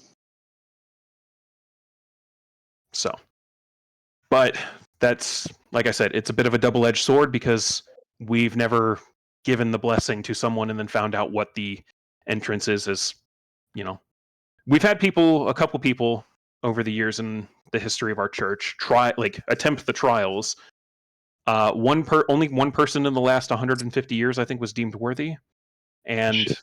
to our records, we never found out what happened to them afterwards. Oh, damn. Okay. So I don't know if they just took the blessing and left town, if they found the entrance to the shrine. We don't. Once they left the temple, it was beyond our power. So I can tell you what that looks like if if you go and all of 6 of you are going to need it, or if just one of you needs it. Well, I mean, should we all try? I think so. Better odds. Yeah. I mean, if we all get it, then cool. But if it's one of those, only one of us needs it. That way, if half of us fail it, then we're still in good shape. Yeah. That's a good idea. Go first. You want to go first? Why not? All What right. are we doing? Where are we? Well, if you're wanting to, I can take you to the chamber. There's a sealed room over here where I can administer the trials. This sounds scary. Okay. It's only as scary as your own thoughts. So It's pretty Just like scary. half your size. well, Okay, let's go. then let's go. He gets up and leads you, Tez, into another room as the rest Bye, of you just everybody. kind of sit and chill. Leads you in, and it's just a comfy room. He closes the door behind you. Like, there's a couple lanterns lit in here, so it's decently lit. And all there is just a table and 2 comfy chairs. One for you, one for him. Oh, As he sits down at one and you sit down at the other. Now, it's cozy in here. they said your name is Tez, is it? Tez of the Tall Stone. Do you have Tez. anything to drink? Not in here, but There's goat's milk. I could But it's probably. not on me. Okay. Do you gotcha. have any? No, we do not keep any goat's milk here, unfortunately. Okay. How are you, Tez? I'm good. How are you? I'm doing very well, thank you. As you're sitting here and you feel that first question, how is Tez, honestly? My head kind of hurts. Oh, I mean out of character now. Above the table. How is Tez? Like, where's Tez's head at? Like, Tez is. I think he's probably doing pretty well mentally. He's probably pretty stable. Has he told us about his dreams where he talks to? he hasn't. I don't think so. Oh, yeah, Yeah. I forgot about that. Actually, Yeah, I think Tez he is told you not about good. like one of the first ones. He didn't tell you about the more recent one where he talked with the prince consort. I'm not having those dreams every single night, right? No, you have not. In Okay, fact, okay. it's now been you haven't had one since the last time you guys were in the tower. So Okay. Out of character, I actually forgot about that. Yeah, I think Tez probably would. Yeah. Oh, I'm okay. okay. No. There's nothing wrong with ever being okay. So, tell me about yourself, Tez. What do you I'm a like? lion. I can see that. I like to adventure. And I like to hit things with my hammer. I Okay. like goat's milk. It seems like you do. What do you think about your friends? They're good people. Does Tez They take good care of like me. think that?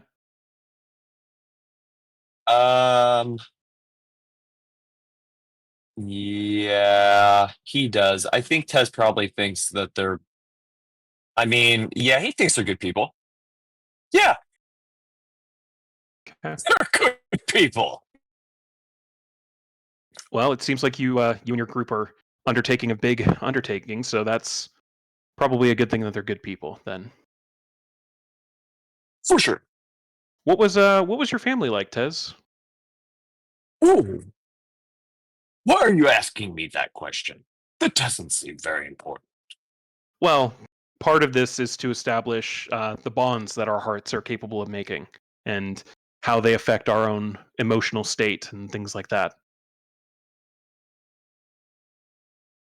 I think Tez would probably start to get kind of uncomfortable. And he'd grip his hammer a little bit. Palm starting to sweat. He clocks that a little bit. You don't have to answer the question if you don't want to, Tez. These trials are 100% voluntary. If this isn't something you want to discuss, I understand and I won't pry further. Okay. Tez stands up and walks out. Fair enough. You guys see, this comes out not 3 minutes later. I don't think I'm going to get this. They're asking us way too many personal questions. If you could not divulge the nature of the questions, I would appreciate that. That is part of the trial, after all. Okay. I'd Yeah, sit so down on the floor. Well, I hope we all don't need the blessing. as he comes out, Cleric Braga, can you go run to one of the carts and see if you can find some goat's milk for our Tez here? She runs off and comes back a couple minutes later with it. I'll reach around in my bag of holding too. Is the goat's milk alcoholic? It is not. No. Or it can be made. Okay. It can be made alcoholic. You can turn it into mead really easily, Sure. but yeah, it is not the casks that he bought are not alcoholic already. I'll toss Tez like a skin of ghost milk that I keep that I Oh, kept in my bag from the cask that we got. thanks, Strost. Would it like Drink some goat's milk.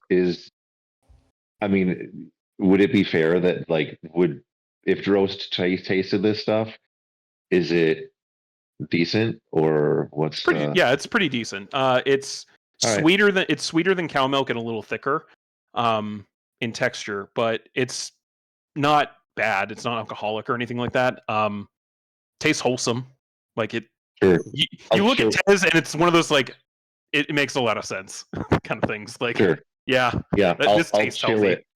I'll prestidigitate, chill it before I give it to him, and then I'll have a swig. It's pretty good. A lot better chilled. At least for you, to your taste anyway. This is tasty each way. Thank you. As My pleasure. Archpriest Redheart looks. So, who else wants to attempt the trials?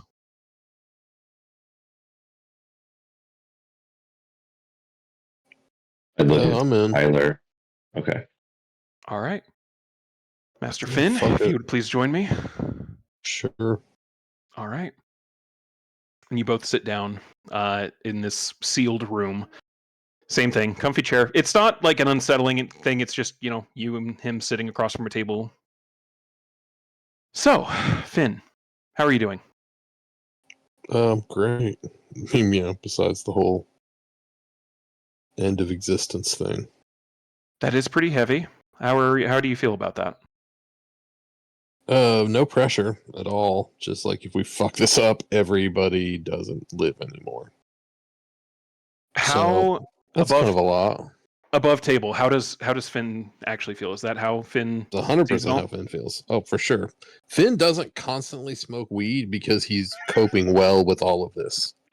It's fair. That's fair. Like that's not a sign of a solid mental state. Yeah, no, that's a coping mechanism if I've ever heard one. 1000%. Like his like over the top like brashness and like borderline arrogance in situations Yeah. where he could most likely die. 110% part of how ill-equipped he is mentally to deal with any of the things that have happened to him since he fell down that well. All right. He sits there. He just kind of nods. Yeah, seems like it's a lot for anyone to undertake. Let alone people who seem. I don't know if this is something you guys necessarily were trying to undertake, or if it's kind of a hoisted upon you situation. But seems like a lot. 100% just fell ass backwards into this one. Well, must be heavy to deal with. Yep. Plus, have you ever like looked into Oblivion? Like looked into it, like the blackness of like the absence of anything, like complete void. He opens his robe just a little bit at the chest, right where that like seam of the sewn on red heart over his heart is, and reveals this massive like blackened scar on his chest right where his heart kind of should be. Once or twice. Oh, It's- damn. It rarely looks back kindly on you. Yep. So I got that going for me too. Yeah. Quite a lot for anyone to shoulder. How do you feel like you're equipped for something like this, or could be? Fuck no. Holy shit, am I out of my depth? I'm like a fucking like petty thief from Hilltown. Like, man, I'm just fucking fumbling through this, hoping nothing goes terribly wrong. So, but it's not like I can fucking get out of it. I mean, I can't say no. Like, nobody else is going to do this shit if I don't. And, like, we don't. So, True. you know. Plus, it sounds like you have some kind of passenger riding along, making comments as you go. Yeah, that's the, I guess, I don't know if that's the more terrifying or the less terrifying part of having some kind of eldritch power in my head. I get kind Does of complicate confused about things. reality occasionally. Complicates things for sure. I don't think my mind was meant to have that kind of presence. I don't in think many it. people's minds were meant to have something like that. My study No. of the gods has shown anything. It's that humanity and mortals in general were not necessarily meant to interact with them. They were meant to be kept at a distance, Ugh, if only. if only. Tell me about yourself, Finn. Tell me about your friends, your life. Yeah. I mean, a fucking street kid found out that my adopted brother killed my dad and tried to kill me and his dad and succeeded in two of the three. I ended up falling down a well, getting this power, and then I just kind of wandered around until I ran into the Red Fires and a couple other weirdos down in Swamp Town. Is that what it's called? Marshtown? Yeah, that's the one. Marshtown. Uh, Kicked around, did some shit, ended up hanging out. They were cool. Then we went up to Corda and got into some deeper shit, and then just have progressively gotten into like deeper, more like heavy political shit as we've gone. Sounds like quite a lot for anyone to bear on top of also Yeah, wanting to save we're the like world. generals in a rebellion against the Empire. I don't know if we glossed over that one. I think you did, but that's open We have an rebellion. airship. Okay. We blew up a fucking naval base a couple days ago, just for the fuck of it. I really wanted to shoot down that fucking big dumb ship shooting off fireworks over the city earlier, but the Rebel Yell's too far away. That's our fucking awesome flying ship, by the way. Used to be called something different, but we fucking murked the dude that used to own it, and I renamed it. He was a bad guy. Not at all a good dude. He was the Traveler. He was one of the Blades, the people that are working for this guy that's trying to free the Demogorgon. You watch as he just keeps taking in this info and like just nodding patiently, not really reacting to most of it. Interesting. That's you live a very storied life, Finn. Yeah, it's entertaining. I got cursed by a hunger demon a while ago. That was fucking awful. Definitely sounds Fucking awful. 0 fucking stars. Do not recommend. It was terrible. Like nothing was filling. I was just like gnawing, aching hunger all the time. I even like pulled some animals out of my magic sack and like vampired them, and it did not make it better. Well, that's a little horrifying, if I'm being honest. Mm-hmm. But given everything that you've been through, it sounds like you're willing to do just about anything to survive. Am I wrong? Yeah, yeah. I mean, So is there a part of you that would do anything to save anyone? Or is it just like yourself? anyone or like people in general. We'll start with people in general, and then if you think there's more specifics, I'd like to hear about them. Like just random Joe Schmo off the street. Yeah. Or like If you saw someone in danger, being beat up by a gang member or something, would you help them? probably, yeah. I mean, I'm assuming like there's not like a million cops around. If I like intervene, I'm gonna get like thrown in jail or something. But yeah, So you only help if you stay anonymous. no. I'll just only help if it doesn't mean I fucking die over nothing. I mean, Ah, I'm obviously willing to risk my life, but I'm not gonna fucking like. I mean, I'm not gonna like, jump in a river to save a fucking rapist from drowning. Like, gotcha. oh, he raped a bunch of people and he fell in the river. I'm like, oh, that sucks. Yeah. All right. Is there anyone you have in your life that you would do anything to save?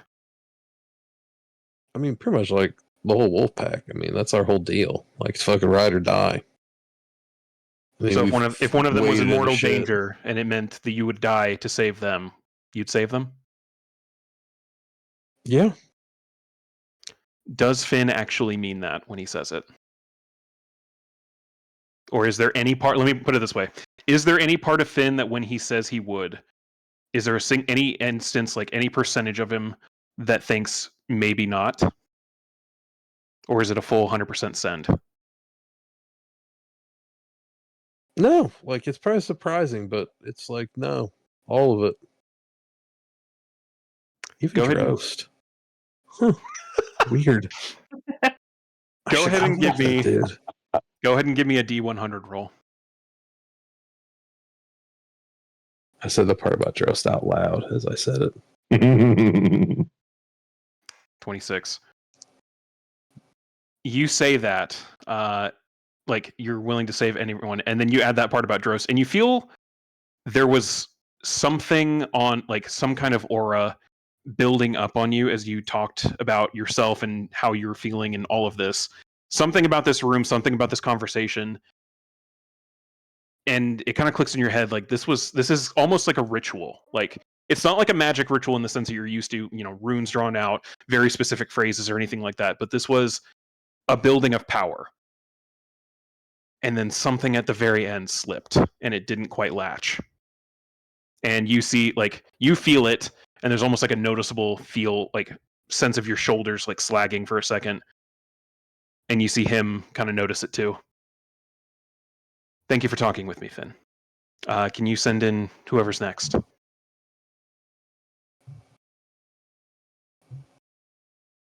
Yeah. It's like nothing. No blessing. I think it didn't quite latch this time. But I should add, like, this is something that we can undertake again in 24 hours if it doesn't work today. Even if it doesn't work for anyone today, in 24 hours, we can revisit it. This kind of seemed like a one-time deal, so deuces. Fair enough. I'm not making fucking eye contact with anybody. I'll just fucking pull out a fucking joint, like go off away from everybody else, just fucking sit down. Yep. It's somebody just else's watch 'em turn to go. go.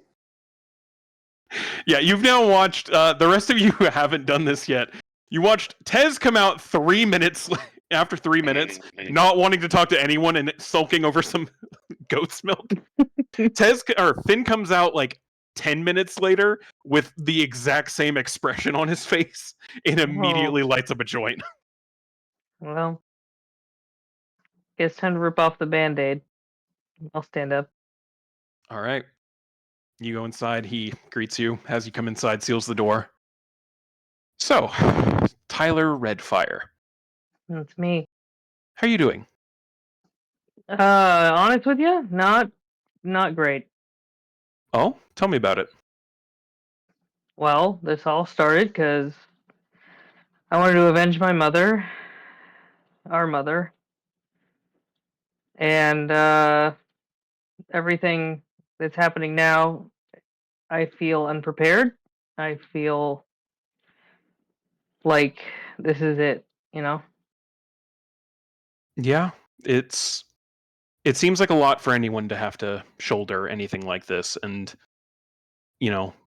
even outside of our own personal burdens, adding something cosmic like this it's a hard ask of anyone. Yeah. Well, but there's always something to be said of fate and things like that, and if someone's unprepared, maybe they become prepared on the path to it, but that's neither here nor there, nor is it something for me to know. Tell me about yourself, Tyler. About myself, huh? Yeah, just, anything that you would want to share about yourself, anything you like, any people that are close to you, things like that. Well, my twin brother out there. He's been there for my whole life. It's quite the bond between you two, it seems. Yeah, I think so. I think we could be closer. As we were growing up, we kind of were not raised separately per se, but he was doing his thing, I was doing mine. I'm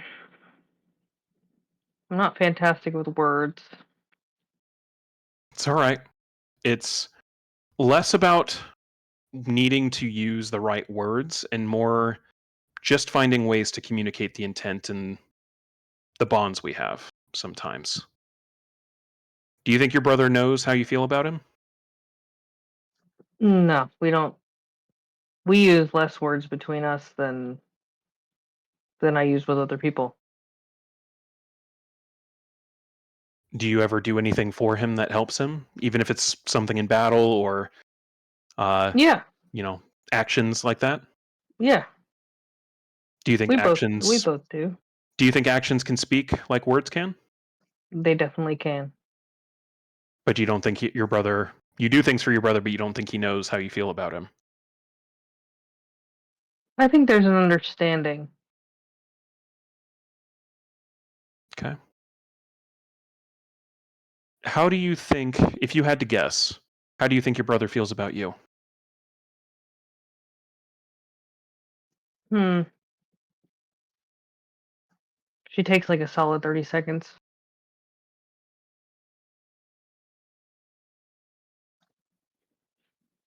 Honestly, probably about the same. Think he cares for you, just doesn't know how to say it? Yeah. Well, nothing wrong with that. But you No. do you feel like he cares that way? Not just a guess. That was the term I used earlier, but when you think about how your brother treats you and acts around you, do you feel like he cares about you? I do. So why wouldn't you think he feels the same way with you? Hmm. I guess it's just not expressed as often. No. Sometimes we have a hard time seeing things that we do as lesser than what others do for us, minimizing our Yeah. own actions and our own ways of communicating and things like that. Yeah, we've been through a lot. It sounds like it. You said this all started trying to avenge your mother? It did. We were in Marshtown. I was working for the exchange. He was a bounty hunter. We were, working together that way. Then fell in with the pack, it seems. We did. How do you feel about them? Oh, they're great. I'm enjoying my time with them. Good. Do you feel that same kind of bond, or maybe not the same kind of bond, but a similar bond with them as you feel towards your brother? Yeah, we've been together long enough by now. Oh. Time and shared actions like this, and especially a shared cause, can build bonds like that. So, I mean, hell, they helped. My mom's back now. I didn't ever think she would be. oh, she's been brought back. Oh, congratulations. She has been. I don't know if I completely agree with it, but she has been. Wasn't brought back under good terms? It was a surprise. We had the option. We were debating using it, and then the choice was made for us by our father. Oh. What would you say is your relationship with him? Uh, Even Huh. before this action happened, I guess. I think a bit standoffish in a way. I think I remind him a lot of my mom. You think it hurts him to see you like that? I do. Has he ever communicated that? No, but I I guess have a feeling.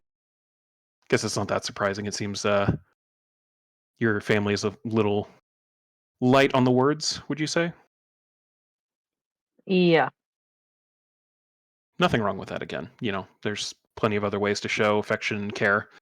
No, my mother was the talker.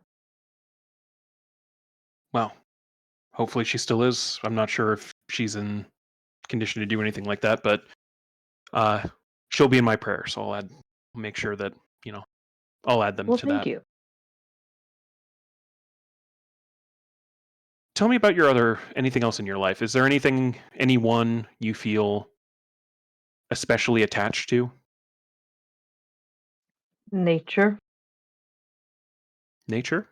I can see, you were clearly of the druidic orders. What do you feel is a good embodiment? Like, how do you feel about nature when you think about it? An overwhelming sense of calmness. Brings you peace to think about it? It does. And I haven't been able to spend time in it like I've needed to lately. I imagine with your duties and the monumental tasks before you, it probably is hard to find time to properly commune with serenity and things like that. Do you feel that time away has weakened your bond in any way? No. No, it's always there. Always strong? Mm-hmm. Go ahead and give me a D100 roll.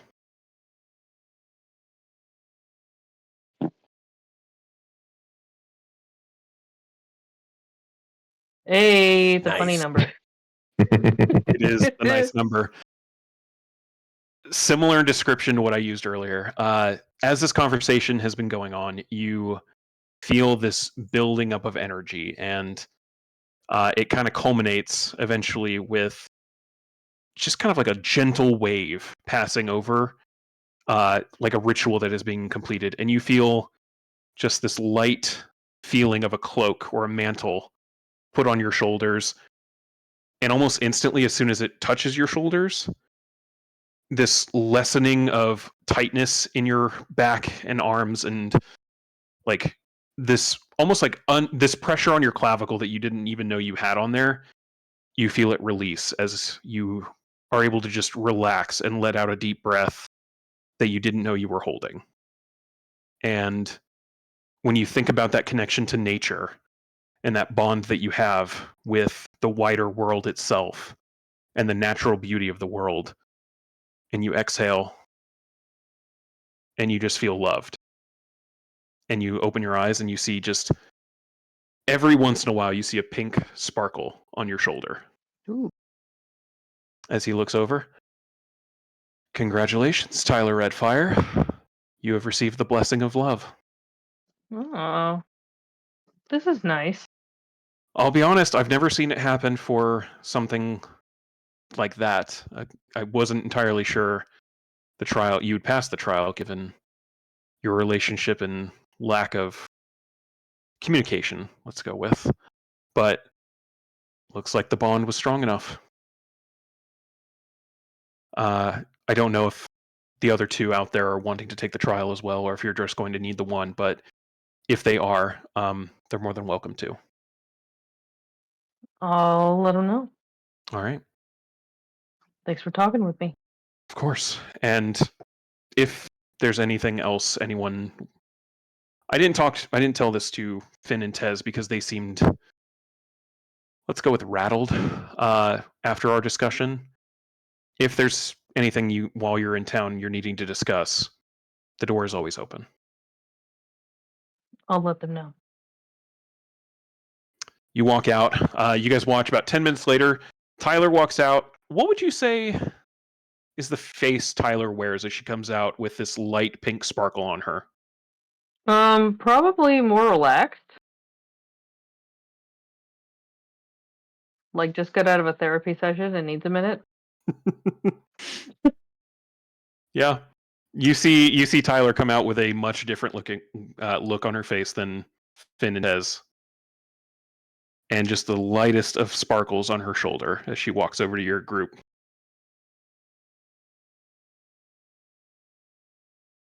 Not sure if it's still necessary that you guys do it, but I highly recommend it.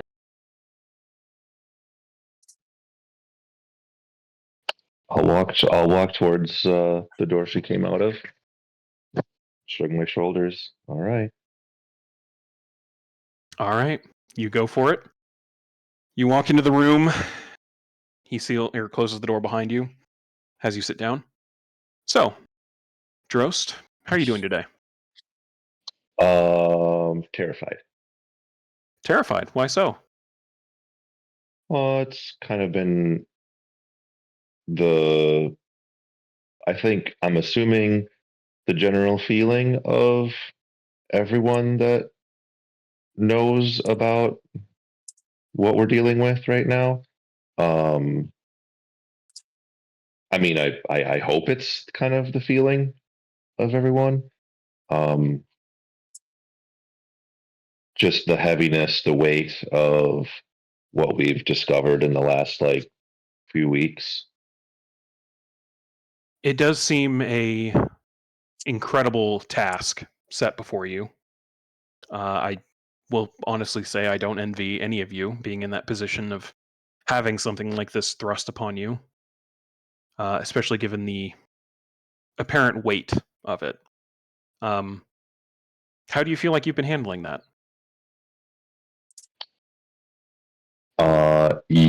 Well, my go-to is studying. Um, I try to, I know I can't be prepared for everything, but I try to be as prepared as I possibly can for every day in the hopes that I can either through magic or knowledge or study be useful in some way to help keep my group alive. Knowledge can definitely be useful in situations like that. I would probably wince as I say, keep my group alive. He clocks that. Is this your first adventuring group that you've been with? Unfortunately not. Oh. What happened? If you feel comfortable telling me what happened to your other group, you can. I'm happy to listen, but I Yeah, understand that it's there's. no it's definitely not something I need to keep a secret. It's not something I'm proud of. Um, but yeah, I used to.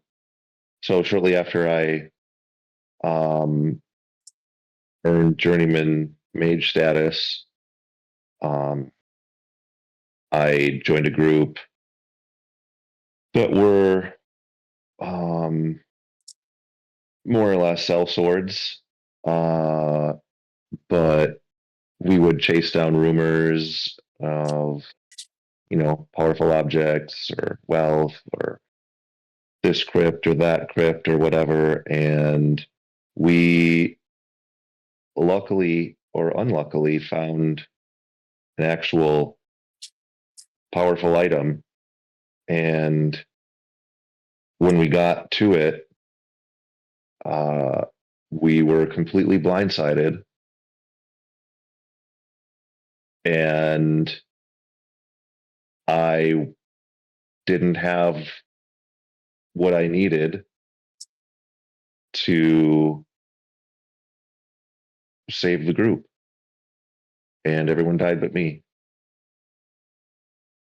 That's quite a loss. Sorry to hear that you had to experience that. Do you think if you had some other knowledge or skill set or any amount of knowledge would have saved them? Yes. Do you think you have that now? No. Um, I would say yes with the caveat that I think there is always a solution to a problem. Even if you don't know what it is yet. Yes. It's a very pragmatical approach to things. Do you I'm trying to think of the best way to phrase this. With this second group, do you feel the same level of bond with as you did with the first group, or is there a stronger connection with either group, leaning one way or the other? Um, I would say I spent more time with my previous group. However, the things I've done with this group, although some things I'm not particularly proud of, but the big things that I've done with this group have been much more important. And I think if not for the bond of sharing the weight of what we've found ourselves in, wrapped up in, I would say the bond is greater with this group. Shared circumstances, especially ones as grave as this, do tend to force bonds to strengthen, whether we often want them to or not. So that certainly makes sense. What would you say is the thing you want most out of life?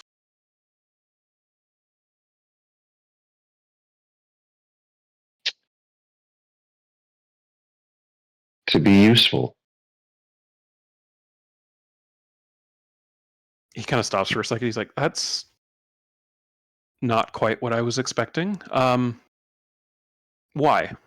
Elaborate. Why is there some desire of yours to always be useful? I would say yes. I've always wanted. I think it comes along with attempting to solve problems. I've sacrificed. I've sacrificed a lot of different, maybe not opportunities, but different things to specialize in, for lack of a better term, at in order to be as utilitarian as possible, primarily in the spells I know, and going back to the solving problems, helping, keep my group alive. I'm not, I don't have the big hammer. I don't have a way with words. I don't have the bow. But if I could find a different way to make things easier for my group, then that's me being useful. Well, that is certainly true. You are not the things your party members bring to the group. You are your own, and it's admirable to want to be useful in any sense to try and rival them, or maybe not rival, but to match a contribution, so to say. But that's truly all you want in life. That's what you like. Your greatest heart's desire is to just be useful.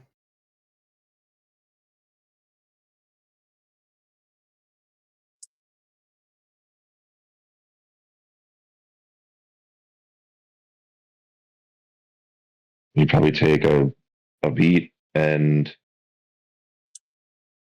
I mean, there are the short term things of, knowledge and whatnot, but that's essentially all in service to utility. Is it utility for the sake of utility, or is it utility to satisfy your need to be useful, or is it utility in the service of others? How would you feel about it? Let me put it that way. Like, in the service of others. Does Drost, out of character, above table, does Drost actually believe that? Yes, primarily driven by the previous group that he lost. Okay. There's a lot of I would say probably PTSD and Yeah. survivor's guilt there. Definitely. Give me a D100 roll.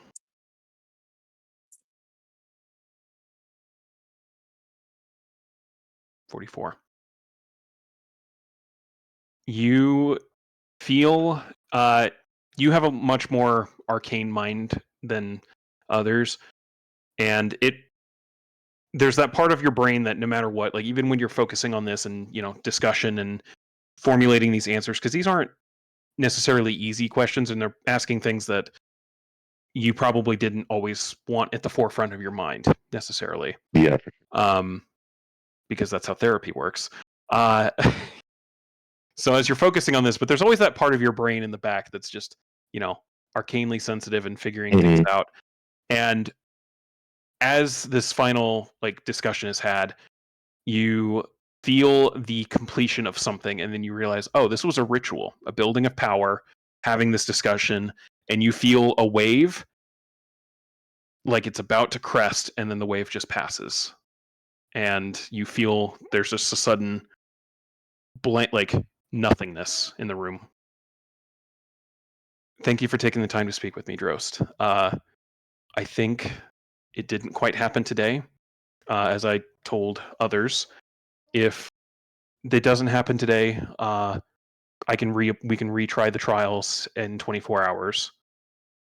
But if you want to go ahead and try and see if Taylor out there wants to talk, or Certainly.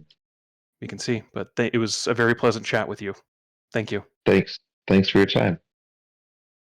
You walk out. How do you think Drost is feeling after this? Specifically knowing whatever this ritual was, he failed.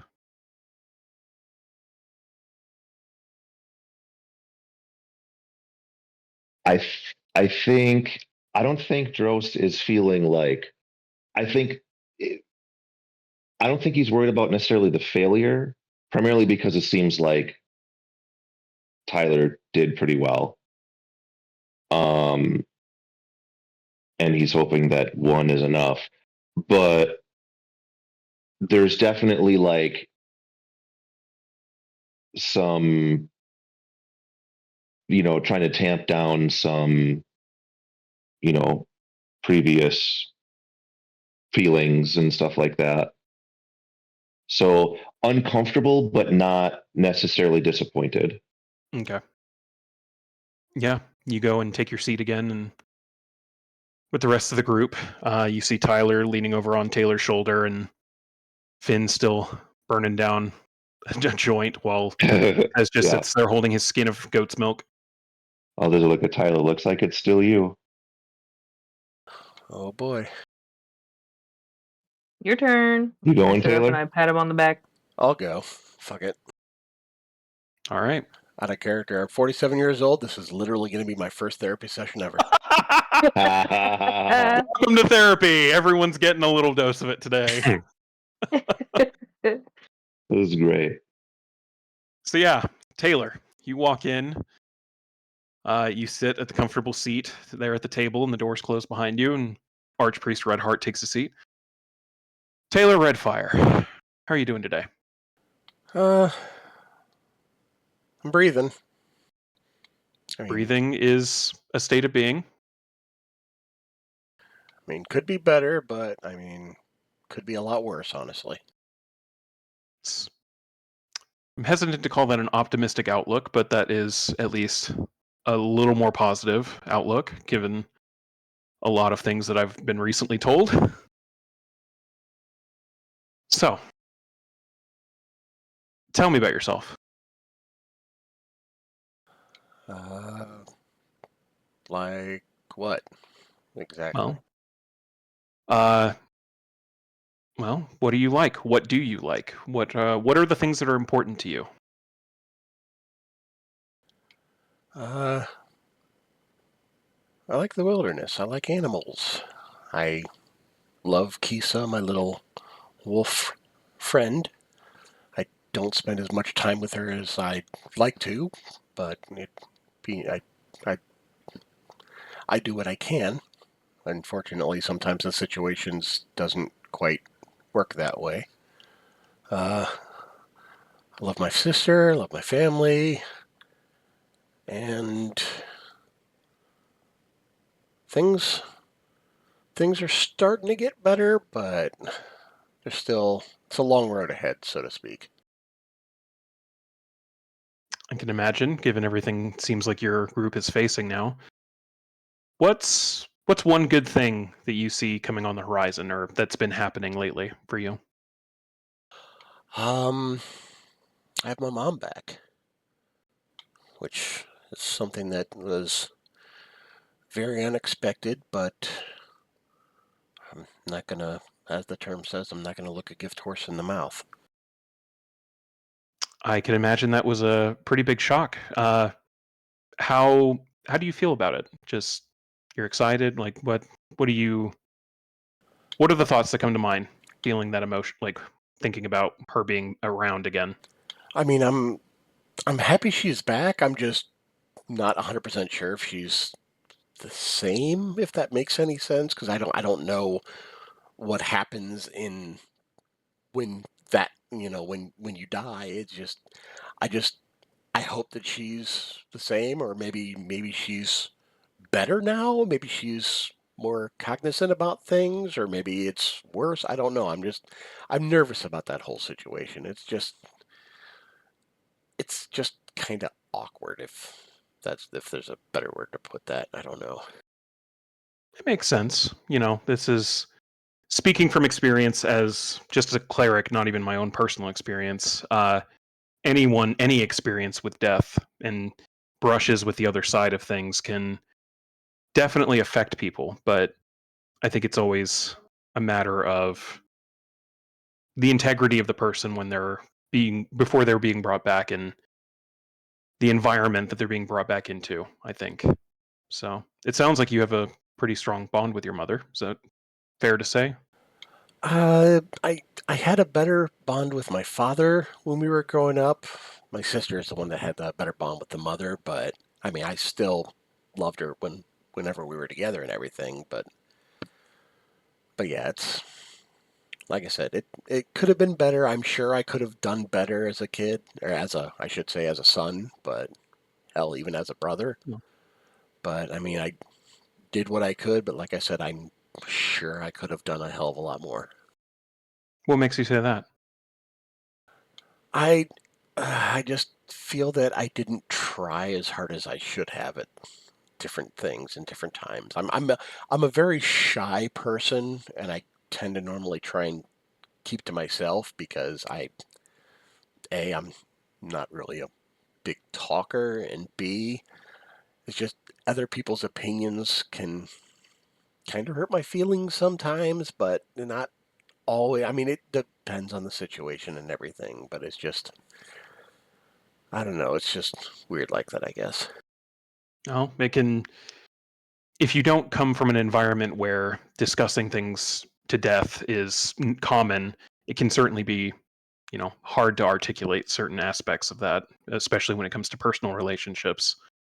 Um, you said you were closer with your father. Is that still the case, or what's that Uh, uh, bond like now?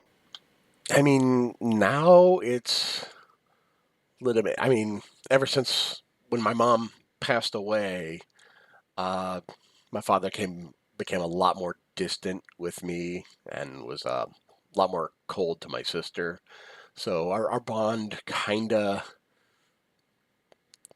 I don't want to say died, but it definitely didn't improve. It definitely, if anything, it kind of reduced and whatnot. But when we actually met our father again, things seemed to get a little better. He started to feel a little bit more open with us, but things were still challenging. but now that we have our mother back, maybe he's gonna open back up again, and maybe I'm gonna try. I actually not maybe. I'd like to try and open up more with him if I can, but I need to find the time. But with everything that's going on, it's I'm It not can be hard. sure if It and can be when that'll hard happen. to can be hard to find time and maintain relationships like that. That's for sure. Yeah, definitely. But it sounds, I mean, at least from things, from what seems to be going on with your group, seems like you spend a lot of time in proximity with your sister. How would you say things are with her? Oh, I mean, I love my sister. Things are good. I'm sure they could be better. Like I said, I, I'm very shy. I don't talk enough, and I'm sure there's times where she'd probably want me to say something out loud or, just talk to her a little bit more, but it's hard for me to get over that. This mostly happened because, I kind of just, ever since my father, and the death of my mother at the time, it's just, I kind of basically, I don't know, shut down is the term, just kind of shut down, shut out a lot of things and just kind of kept to myself as much as I could, but I still did everything that I could to help my sister as in as many chances that I got. Like I said, I feel like I could have done more, but it is When what it is.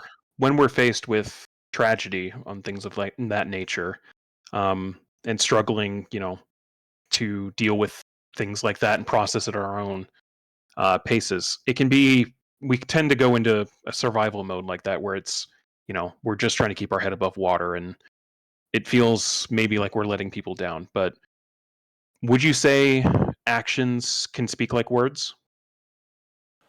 Yeah, definitely. I Do you would do like to think so. things for your sister and your parents, it sounds like, but do you do things for them that, maybe you don't communicate how you feel, but they could potentially feel how you feel? I'm sure I do. There's definitely times that I go out of my way to do things like that, but I'm sure, hell, even subconsciously, I do things like that to try and let her know that I'm still there and, still care for her, and at least I'm trying. But like I said, I just feel like I could do better. Do you think your sister does things for you to try and show how she feels for you? Yeah, I feel it's kind of the same way. Like I said, we don't really talk too much about it, but I mean, she's always there for me whenever I need her, and I'm always there for her whenever she needs me. And yeah, we do a lot without really words. It's a lot of more actions. No, there's nothing wrong with that. So, do you feel that your sister loves you and cares for you? I know she does. I have this, it's a feeling. I can just tell. Go ahead and roll me a D100. Let's go.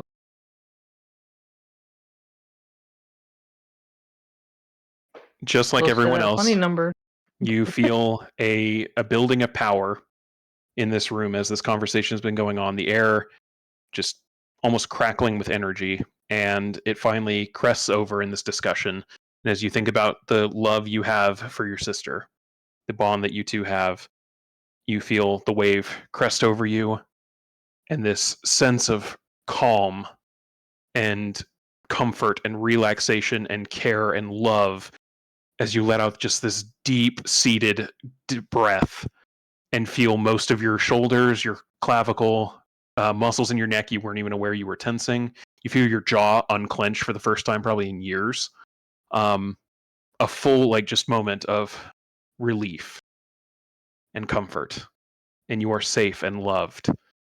And you open your eyes, and there's a light pink sparkle on your shoulders.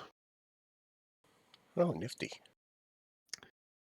Well, congratulations. Looks like both of the red fires seem to have a something worth being blessed for, it seems, today. Well, that's good. I would say so. Now, I suppose we should go greet your friends. I just want to say it was a pleasure talking with you, Taylor, and your group seems to have a lot going on. Oh, definitely. If there's ever, I'm not sure how long you're planning on being in town, but if anyone in your group ever feels the need to talk to anyone about anything, my door will always be open. Well, I appreciate that. Thank you. Of course. As he opens the door, you step out, and how does Taylor feel walking out? Relieved, actually. Just not like serene and peaceful and anything, but just like a decent chunk of the weight has been taken off of his shoulders, but not enough to where, he knows that death is still looming, but, it Is helps. it relief at the immediate situation, or relief in that you're feeling better about everything going on? More of a relief that I'm feeling a little bit better about everything because now I've actually spoken about my feelings and I know brought it out to light and realized some things that I do have to work on, and I'm going to try. Wow. And through the magic of therapy, you walk out and you all see Taylor, who, for the first time since you've known him, looks like the stick has been slightly removed from his ass, ever so slightly, and has Wow. a pink glow on his shoulders. And he walks right over to his sister and gives her a big, tight hug. Yay! Says, I'm sorry. I could be better. I know. Oh, me too. Well, I'll As try. Archpriest Redheart comes out. Well, that was. I'm sure many of you have some thoughts about that, but seems at least 2 people at this time are able to receive the blessing. The blessing itself, just as a bit of knowledge here, it will last for 48 hours total. It should allow you to do whatever you need to interact with the statue of Crucif in the garden.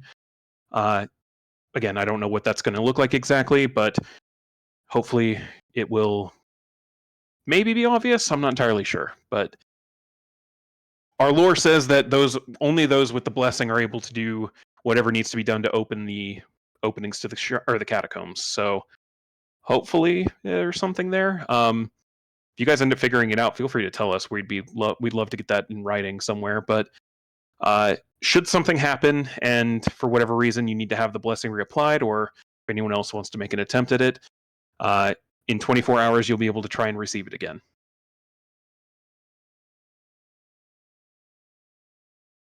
That sounds great. So, and I should also mention, just information that probably isn't common knowledge about the lore of the catacombs. Since the catacombs are a sacred place for Crucif, a holy place, in fact, it works off of intent, as will any enchantments tied to the statue throughout the catacombs. Those who have managed to find the catacombs through various means have come back sometimes with stories or with madness, claiming that the catacombs intentionally misdirect them. It's been said in some of our texts, our holy texts, that only those with the purest of intentions, purity in the sense of focus, not in the sense of the actual intention itself, I should say. Um, like if you are focused and have a purpose for going there and keep that focus in mind, you will have an easier time making your way through the through the catacombs to the shrine than if you just try to navigate them like any other ruin, castle, whatever you're used to adventuring. I'm not an adventurer. I don't know how that stuff goes, but keep your focus is what I'm saying. So, and if you're ever, those of you with the blessing, if you're I mean, all of you should keep this in mind, but if you feel like you're being misdirected in any way, or if you feel there's an intention missing, focus on what's important to you in that moment, and it will help guide you. And he looks over at the twins especially. Goes double for you with the blessing, as the blessing's power is amplified by intent. So the bonds that you have, the bonds that are most important to you, if you are trying to invoke anything with the blessing, focus on those bonds.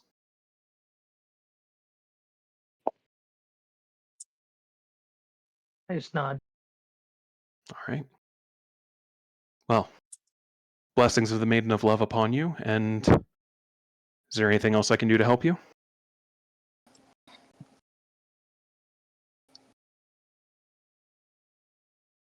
Nothing I can think of. I don't think so.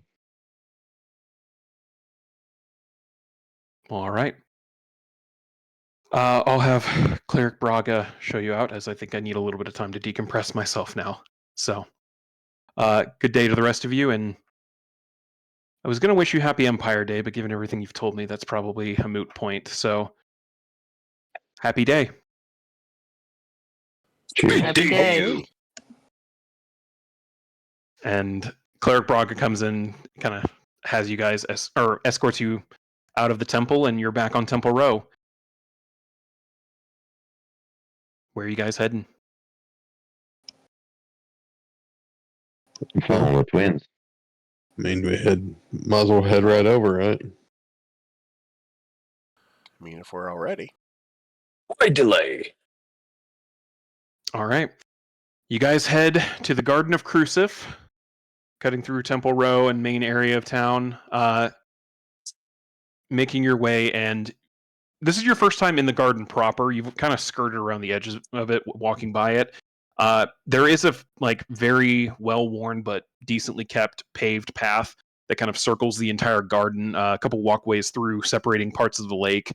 You can see different couples and things, walking around, just kind of chilling, hanging out. Most of them hand in hand, looking romantically at each other. There's also a couple families just kind of hanging out, enjoying their time here. Seems like it's a nice open space for everyone to go to, but also a pretty good date spot based on the amount of couples around here. But you're able to see out in the lake. The lake itself doesn't look like it's deep at all. It's like a couple feet of water, maybe. There's no direct walkway out to the statue, though. The statue is just on this little marble plinth out in the middle of the lake, maybe 30 feet away from the edge.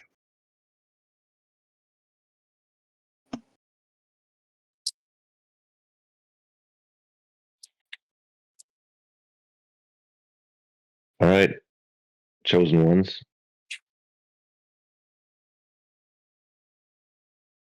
What do we Well, do here? Yeah, chosen ones. What do you want to do? Wonder twins. I mean, nothing to it but to do it, right? Sure. You wading out into the water? Yeah. Yeah, All why right. not? I'll give Keith a piggyback ride out there. You do that. You have your dog on your back there. Do the rest of you go with, or are you staying out and dry on the edge? I'm waiting on the edge till I see what All right. happens. Me too. I don't want to get wet. Dick. I'd follow with. I'm Oh. super curious. Okay. You follow with, you get out there with them, and all three of you see this statue of what was probably a very beautiful woman at one point. It is a bronze statue, but with time, with the bronze and how old it looks with the weathering and everything around it, especially on the marble itself, you'd expect there to be some kind of patina on it, and there's none. It's just pure bronze, not necessarily new looking, but scuffed from weather, but not typically, none of that green discoloration on it. But the facial features seem like they were at one point more defined, more, probably of Crucif herself. But at this point, with how long it's been, maybe through weathering, maybe through vandalism, the facial features are just generically feminine. The form itself, feminine in itself. One hand holding out open a sprig of mistletoe, and the other one holding close to her heart a small paintbrush. And as you guys approach, Dross, you just see a statue on a marble plinth. The twins see at the base of the statue on this marble plinth what looks like some runes carved into it, glowing ever so lightly in red light. Ooh. Dross, for the record, just so I'm saying it, you do not see this at all. Yep. The marble looks perfectly fine. You guys see these glowing runes, though. What languages do you guys speak? I speak Abyssal, Common, Druidic, Dwarvish, Elvish, and Gnomish. Holy shit. Okay. Oh no. You see this jumble of writing, both of you, and neither of you understand it. Yeah. Yay. And it's, as you both kind of like pour over it. Oh, and Sylvan. For some reason, it's not on there, but anyway. You know, I'm going to say, Taylor, give me a intelligence check. This is not going to be, I'm going to tell you right now, this isn't to decipher it. This is just to figure out what language this is. 19. Looking at this, there seems to be two different languages here, bits and pieces mashed of two different languages mashed together. You have no idea what the second language is, but you see one of them, and it's familiar not because of it's a language you know, but you know the exact opposite language and have seen text in it. This is at least half of this is jumbled up. It's Celestial. Oh. It is not all Celestial. It's mishmashed with another language, to where it's almost. I mean, even if you understood it, you probably have a hard time deciphering exactly what this is without knowing the second language too. But at least half of these runes are written in what looks like Celestial script. I would let them know.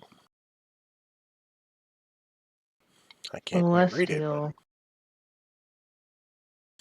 I at least recognize some of the words.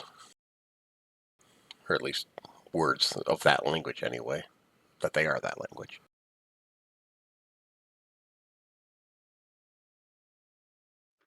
Anyone know Celestial in our group?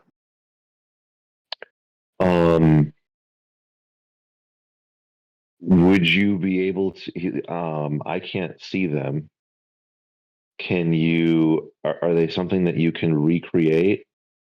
Like, I will open to a blank page on my book. Could you sketch them? Could you draw them? Because I might be able Oh. to. I might be able to cast a spell to at least decipher what you, um, you know, what Yeah, you write down. I could try it. Yeah, I could try as well. All right. I'm going to say, do I want this to be performance, sleight of hand, or intelligence? Mm-hmm. I'm going to let you guys pick what skill, if you can give me a reason why it makes more sense for your character to use one of those three skills. I mean, Sure. let me put it this way: intelligence is just going to be you attempting it. Period. If you have a reason to think like this feels more performative for you, or you're using sleight of hand, like you are more dexterous, like it's a stronger asset for you for this reason, give me that reason, and I'm willing to listen to it. So, which one Okay. are you guys trying, and why? I like to think that in her free time, Tyler might take up a little bit of sketching, so she might be trying to um like sketch the words. So I would use performance for that. Let me ask this then, because while you're doing this, does Tyler feel especially passionate about her sketching and her dabbling in art? I don't know if I'd call it passionate, but she does find it fun. Okay. Go ahead and give me a straight performance, or give me a straight roll then. Okay.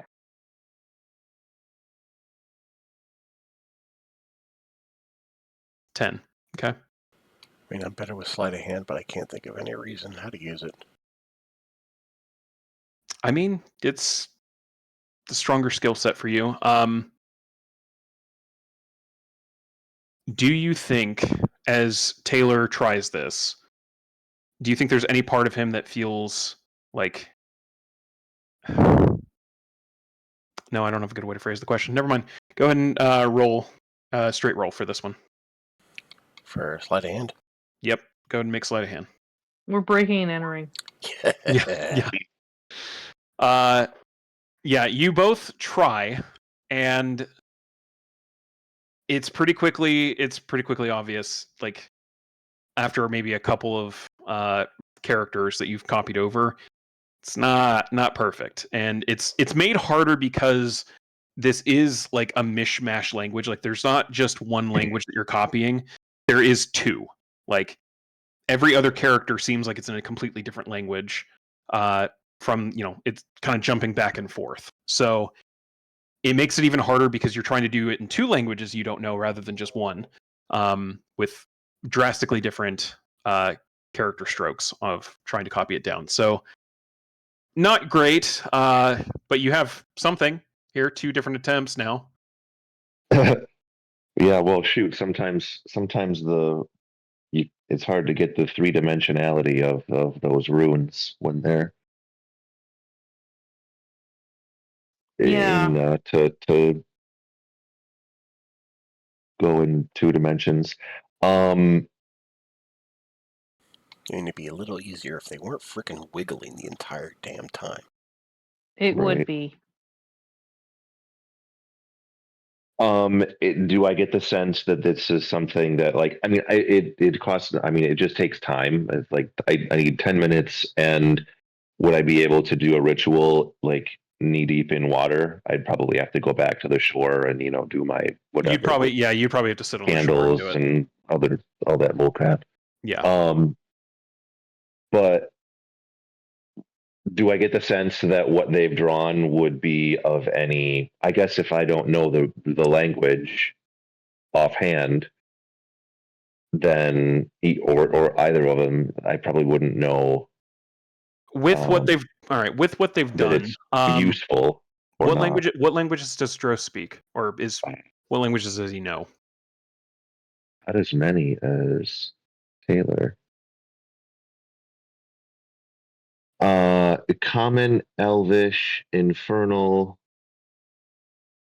Oh shoot, And and Undercommon. Undercommon. Okay. Yeah, it's that same.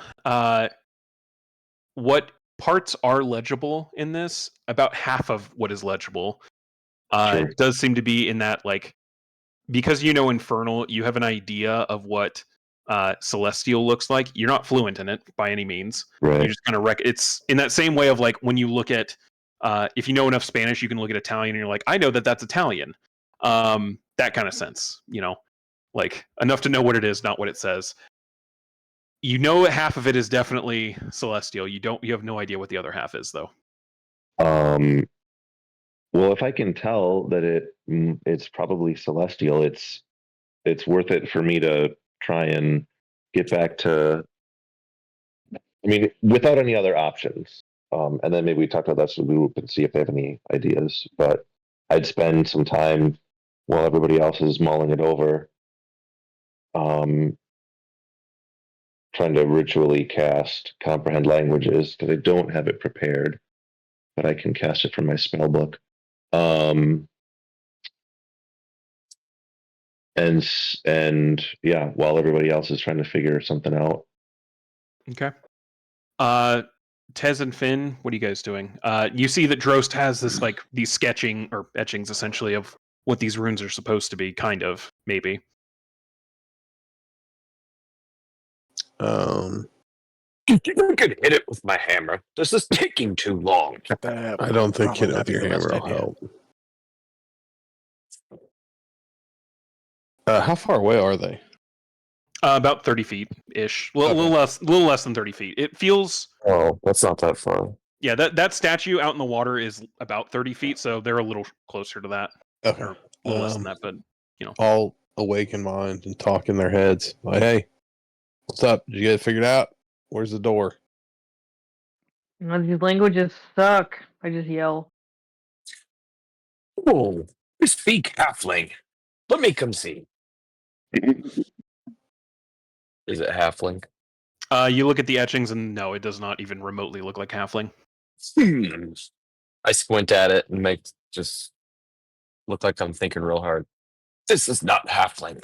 Is Tez fluent in any other languages other than halfling and common? No. Okay. That's it. He What knows about one more language than me? I was about to say, like, does Finn know anything other than common? Common. That's it. No. Oh, No. crap. Nice. Oh, Wow. crap. Yeah. Won't need to learn any languages. Then yeah, neither of you like this just looks like absolute garbage. You're not even sure this is a language looking at it. This is gibberish. All right. Well, I guess we can't get into this thing.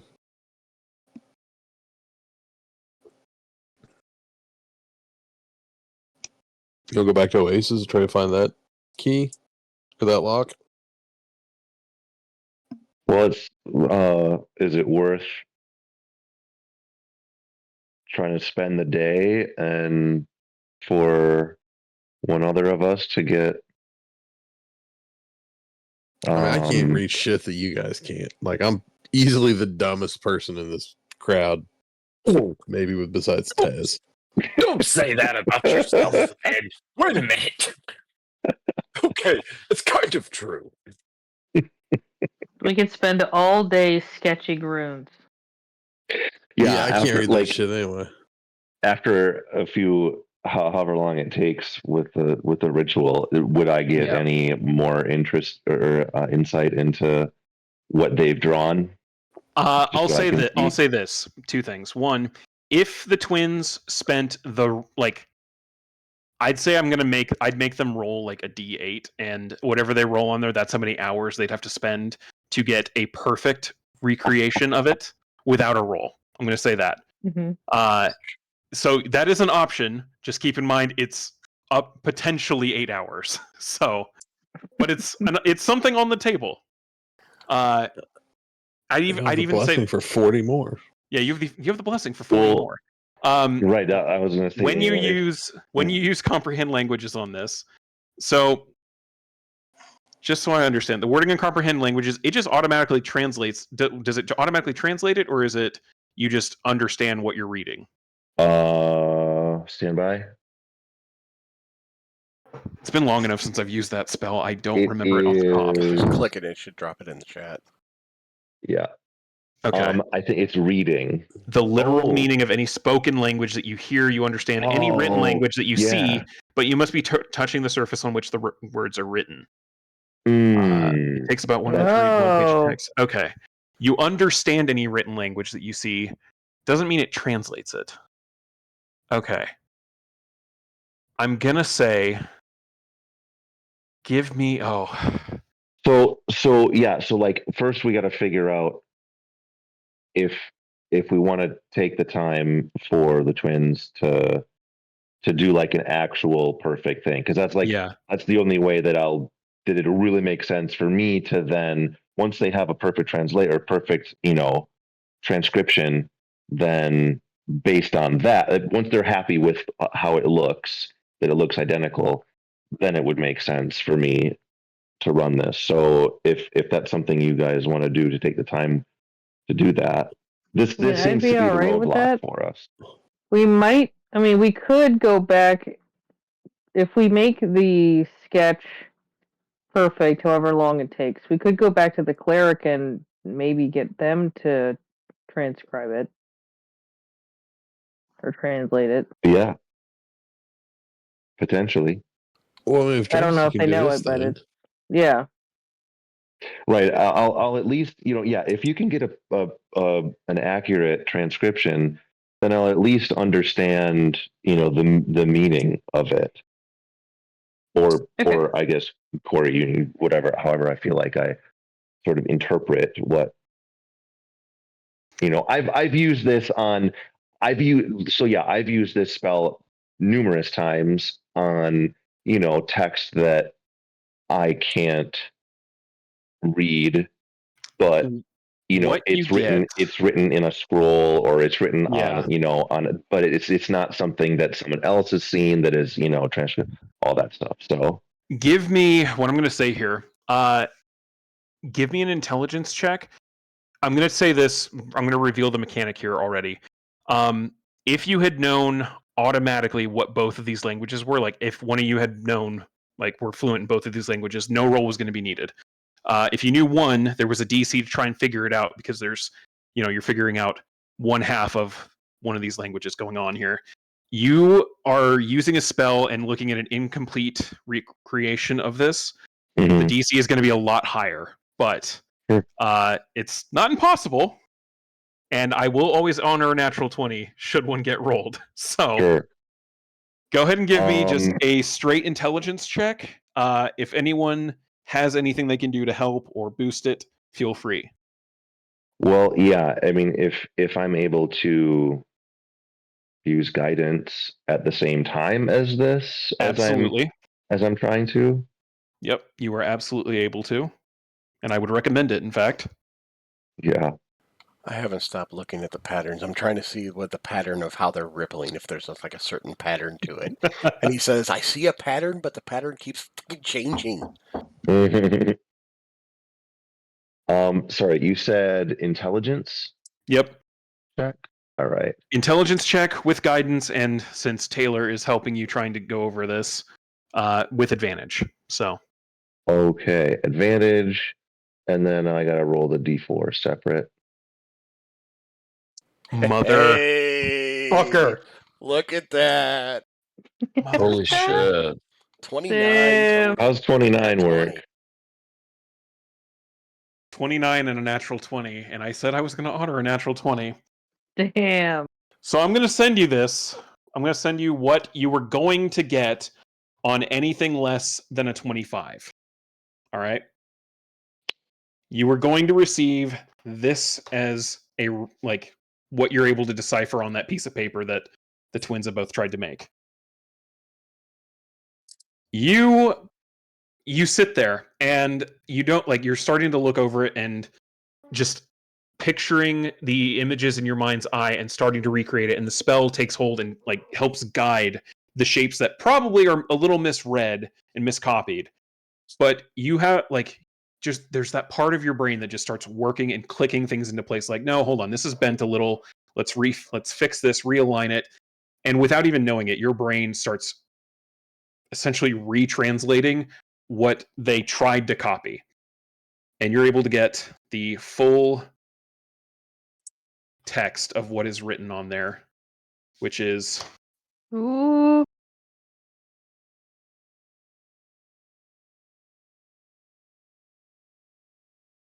Hmm.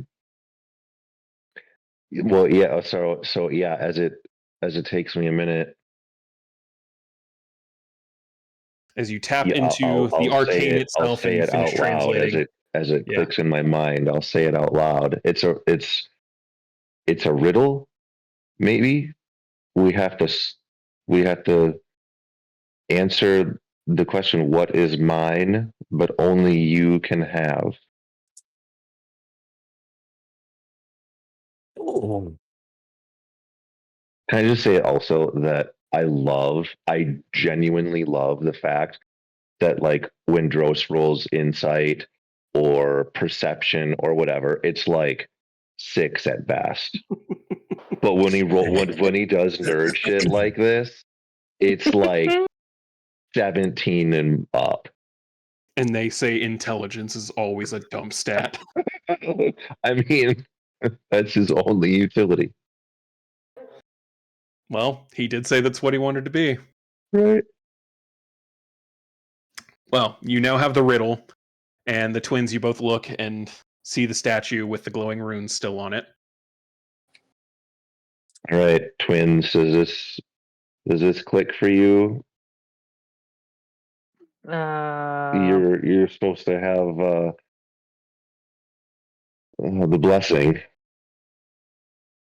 I don't think it gives us the answer to the riddle. What is it? I mean, You guys maybe. get it? We I'll Google translated it. tomorrow. It's a riddle. I can talk in you guys' heads. Sorry to be you. So it's a riddle. I fucking It's a hate riddle. this stupid god. I hate this. I'm gonna desecrate the shit out of their shrine. Ugh, so gotta- dumb. It's got to Is have it- something to do with Is it what's the the riddle? blessing? Crucif, right? What's the riddle? What is mine, but only you can have? Smoke. No, anybody can have that. Passionate. Nobody wants your milk, Tez. Oh,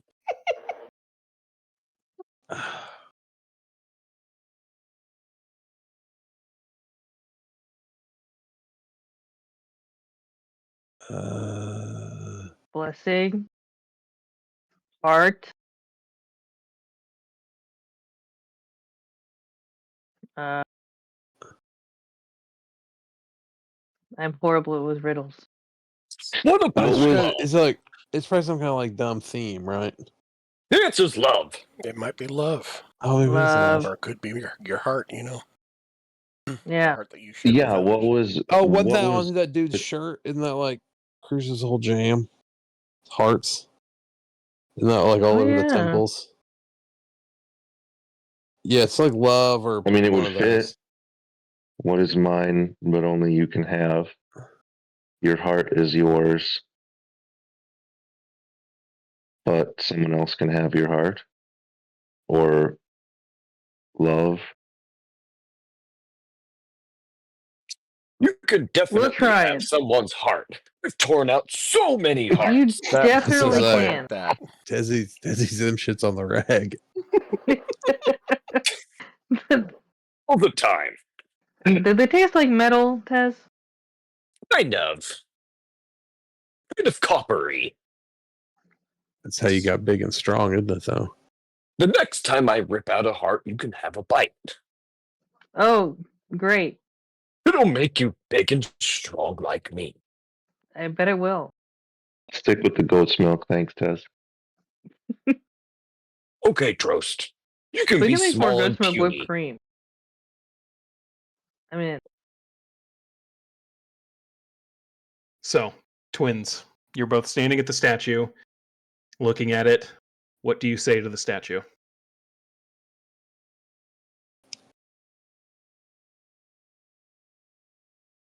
say my heart. Yeah, I was going to say heart as well. When Tyler says my heart, what does she think about? What's running through her head when she says it? Her brother in the green space in Elvenon. Go ahead and give me a insight roll.